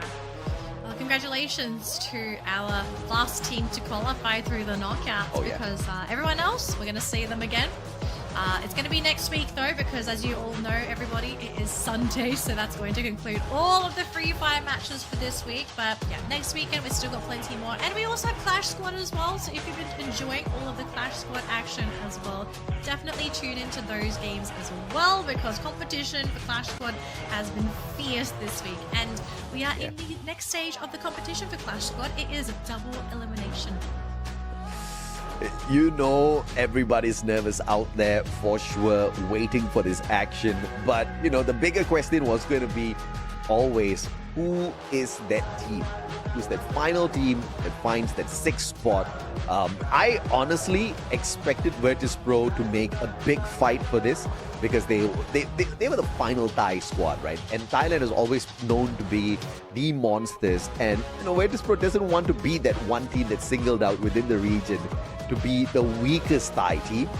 But unfortunately, they couldn't find the qualifier at that very final moment, overtaken by a team like PE Esports. I mean, that definitely needs to hurt, because PE hasn't been the most consistent team out there.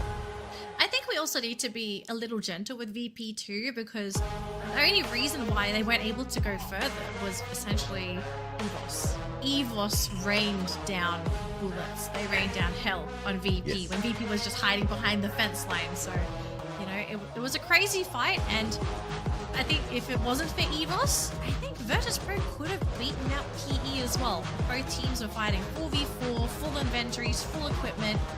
I think skill-wise, if it's a team versus team situation, I think VP is the more skilled team, because by the time PE came to clean them up, VP only had 2 players. One was on the ground and they had their last player standing, which 1 versus 4, I don't think we've seen a 1 versus 4 final circle yet, AJ.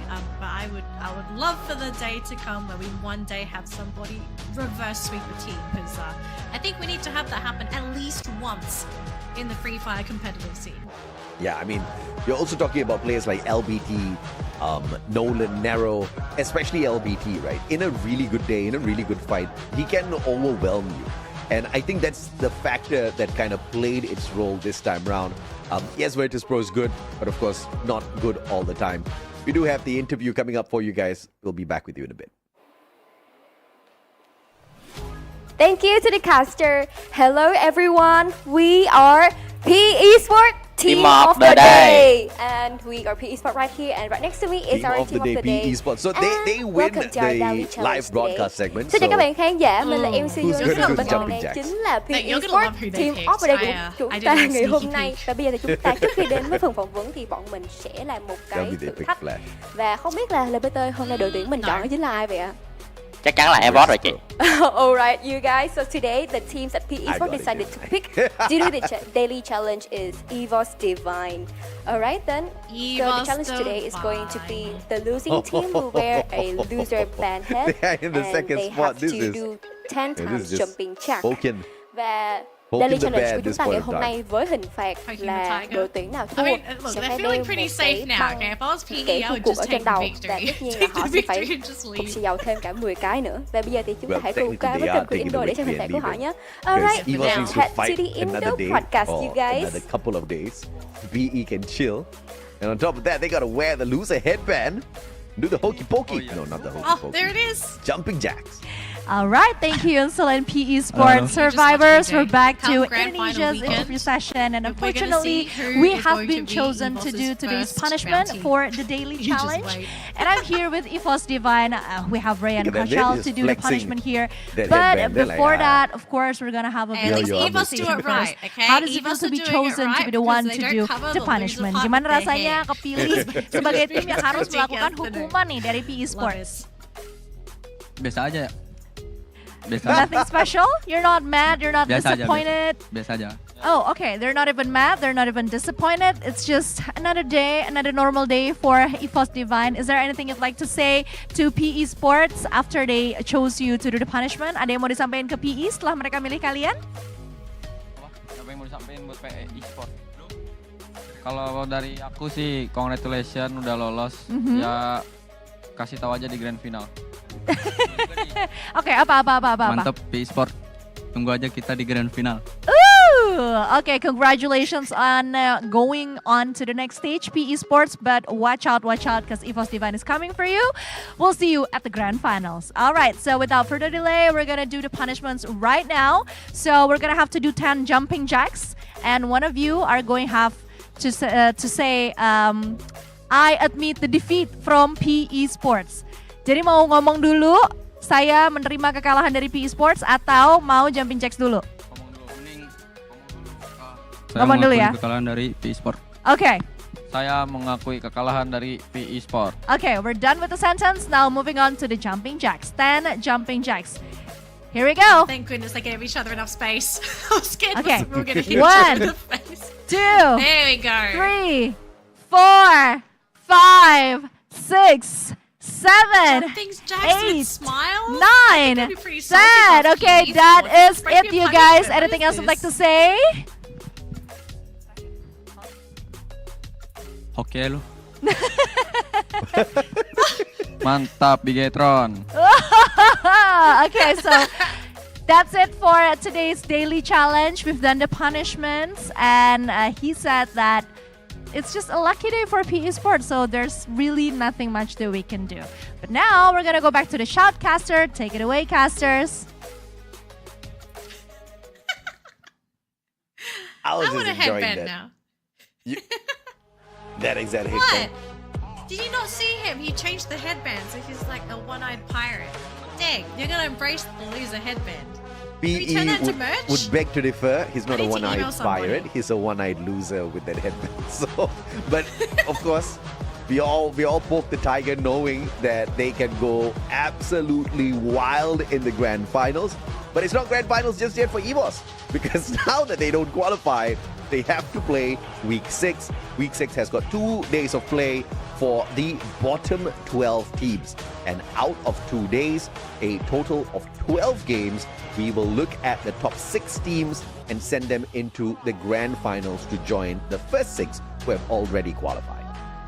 And I don't think EVOS are worried about this at all, right? Because this is a team that, we've mentioned this plenty of times before, EVOS are one of the most likely teams within this bracket to have a somewhat consistent performance. And especially over the course of 2 days, right? So for teams that are one-day wonders, this does happen a lot for some of our underdog teams where they have great day ones.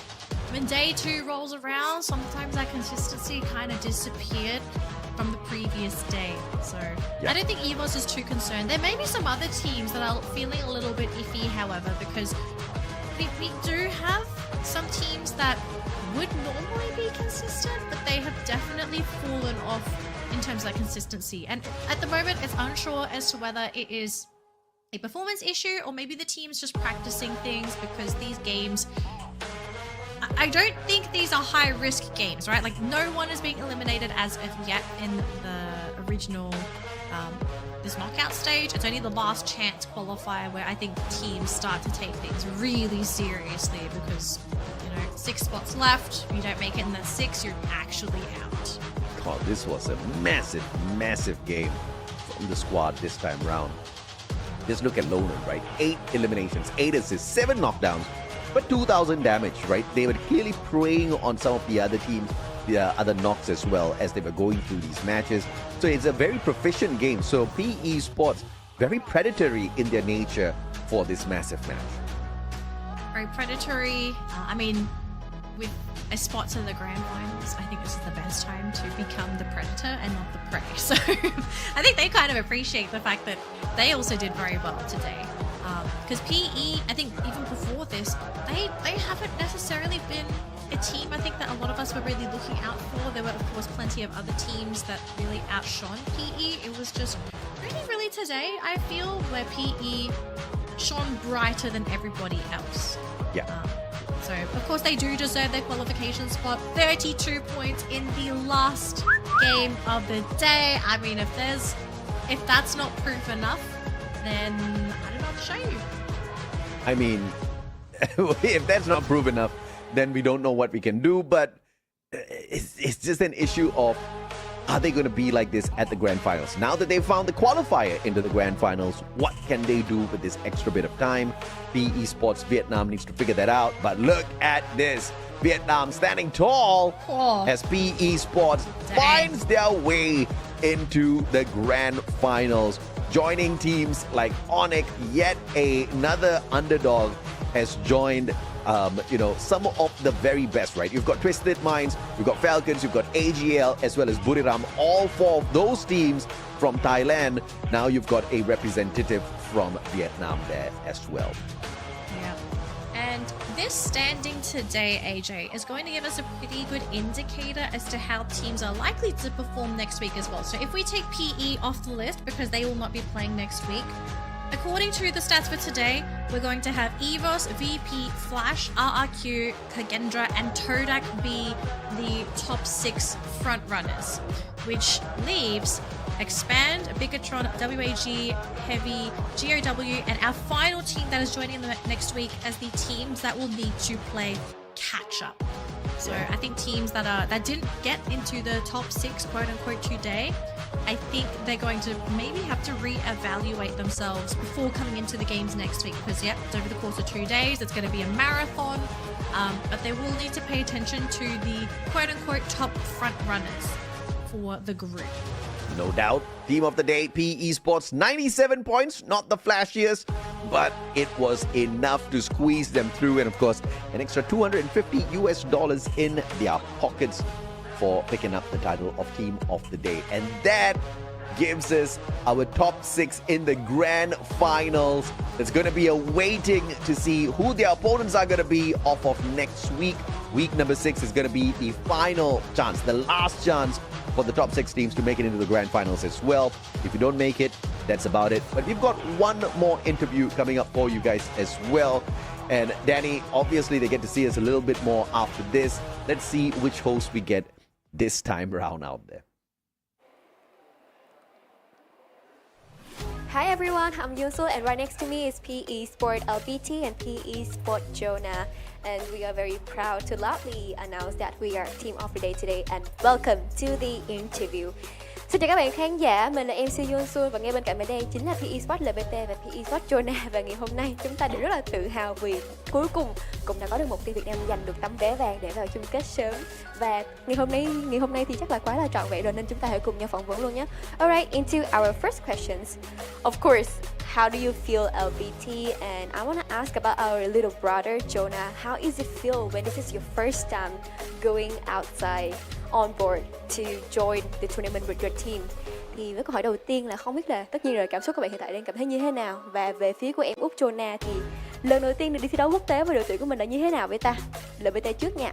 Dạ, cảm giác của em bây giờ thì rất là vui ạ. Bao nhiêu khó khăn thì ngay bây giờ vượt qua được rồi ạ. Cảm thấy như là mọi công sức mình bỏ ra được đền đáp rất là xứng đáng đúng không? Dạ đúng rồi. Rồi còn với Jonah thì như thế nào? Em cảm thấy là rất là vui, tại vì mọi người trong team hôm nay đều rất đồng lòng. Cái đây cũng là lần đầu tiên em đi thi đấu quốc tế, được vào chung kết một trận đấu lớn, nên là em cảm thấy rất là vui. Thì có lẽ đây là một kỷ niệm đáng nhớ. So for LBT, he is really, really happy because, like, you know, after everything we have been through, finally the result here is very prestigious to us, and we are so proud about this. And for Jonah, since this is his first time moving out abroad to join the tournament with his team, so he is very happy as well. And it could be said that this is a very precious memory to him. Alright, into our second questions. So I would like to ask that who is the main character in the last game? Like you guys, because I think the person that is bringing the most successful to the team for the last game. Thì Yusu muốn hỏi là ai là người đóng vai trò quyết định ở trong game đấu cuối, góp phần mang đến thành công này? Tại vì Yusu thấy là đội hình chúng ta là sử dụng đội hình full tăng ấy. Dạ, theo em thì có Nero là quyết định chính á, còn em là người góp ý, con phụ thôi. Con phụ. Còn tất cả đều là do anh Ro quyết định. Do anh Ro quyết định hết luôn, và nếu vậy thì anh Ro góp một phần công rất là lớn. Để còn về phía của Jonah thì không biết là LBT cảm thấy như thế nào, bởi vì đưa vào mà đã có được thiếu vào đây luôn. Dạ, đối về Jonah thì đưa vào rất là hợp đội hình, bắn với kiểu chiến thuật này thì rất là ok. cũng có thể gọi là bản hợp đồng đắt giá ha. Dạ đúng rồi. Alright, so for the team, who is the main color? Of course, is the captain Nero, and the sub color is going to be LBT. So everything that needs decision in the team will belong to Nero, and LBT is helping him a lot as well. But for Jonah, since he is completely new in the team, for LBT, he thinks that Jonah is kind of suitable for the team, so he's really good. It could be said that he is a very precious hostage in the team. And the third question, so do you have anything you want to say to your viewers and your fans after everything we have been through? Không biết là LBT có lời nào muốn gửi đến các bạn khán giả cũng như là fan hâm mộ của mình sau một cái con đường dài như thế này đầy khó khăn nhưng mà đã nở hoa rất là sáng cho mình không ạ? Các bạn fan của B bây giờ các bạn có thể gãy rồi. Thế thôi đó hả? Dạ đúng rồi. Alright. So for the PE Sport fan, you guys can loudly shout out that our team is the best. Well, alright, but for the last questions, you guys. So in the previous challenge, we can hear that Evo saying that good luck to PE Sport at the grand finals, but don't, how do I say? But just wait, we will come for you after that. So do you want to reply to them anything like that? Thì thêm một câu hỏi nữa nha. Thì trong cái thử thách hồi nãy á, EVOS có nói với đội của mình là chúc mừng PE Sport đã đến được với chung kết ở Bangkok, Thái Lan. Nhưng mà đừng có vội vui mừng quá, tụi mình còn tới tụi mình tìm bạn tiếp rồi đó. Vậy thì mình có lời nào mình muốn gửi đáp lại cho EVOS không? Các bạn vẽ logo của tụi mình thì các bạn nhớ tìm nhiều chiến thuật để chơi tụi mình nhé. Tụi mình khắc chế được đó. Oh, if you guys break our logo from the last time, well, just do it by yourself and of course try to build yourself a lot of tactics as well because we are going to find you guys as well. Woo, the heat is really intense right here, right you guys? Cảm ơn các bạn khán giả rất là nhiều vì đã theo dõi phần vòng của Du Xuân cùng với Team of the Day của chúng ta ngày hôm nay, đó chính là PE Sport. Cảm ơn LBT, cảm ơn John rất là nhiều. Về một lần nữa xin được chúc mừng mọi người. Quá xứng đáng. Tối nay ngủ quá ngon rồi mọi người ơi. Cảm ơn các bạn rất là nhiều vì đã theo dõi. Bây giờ thì chúng ta hãy quay trở lại với bạn caster thôi nhé. Thank you so much for watching our interview and now let's head back to our casters.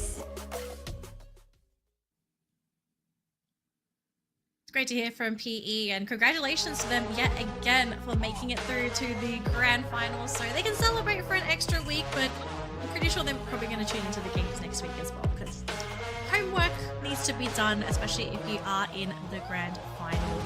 And whoever crushed their logo, they're coming for you. 100% when the grand finals happen, they're putting a bounty on your head as the game starts. So good luck, okay? Good luck. You have my condolences. But in the meantime, for our 12 teams participating in our final last chance qualifier that's happening next week, we have RRQ, Heavy, Kagendra, WAG, Flash, EVOS Divine, MEC, Expand, GOW, Todak, Bigatron, and Virtus Pro. These are our teams that will be participating, and only the top 6 will make it to the grand final. So everything is now on the line over the course of 2 days. And if you don't bring your best game to game day, then kiss your chances of that grand final goodbye. Absolutely goodbye. You can wave through your chances if you don't bring your best. But of course, in week 6, that's your last chance. If you don't bring your best, I guess you get a few extra opportunities.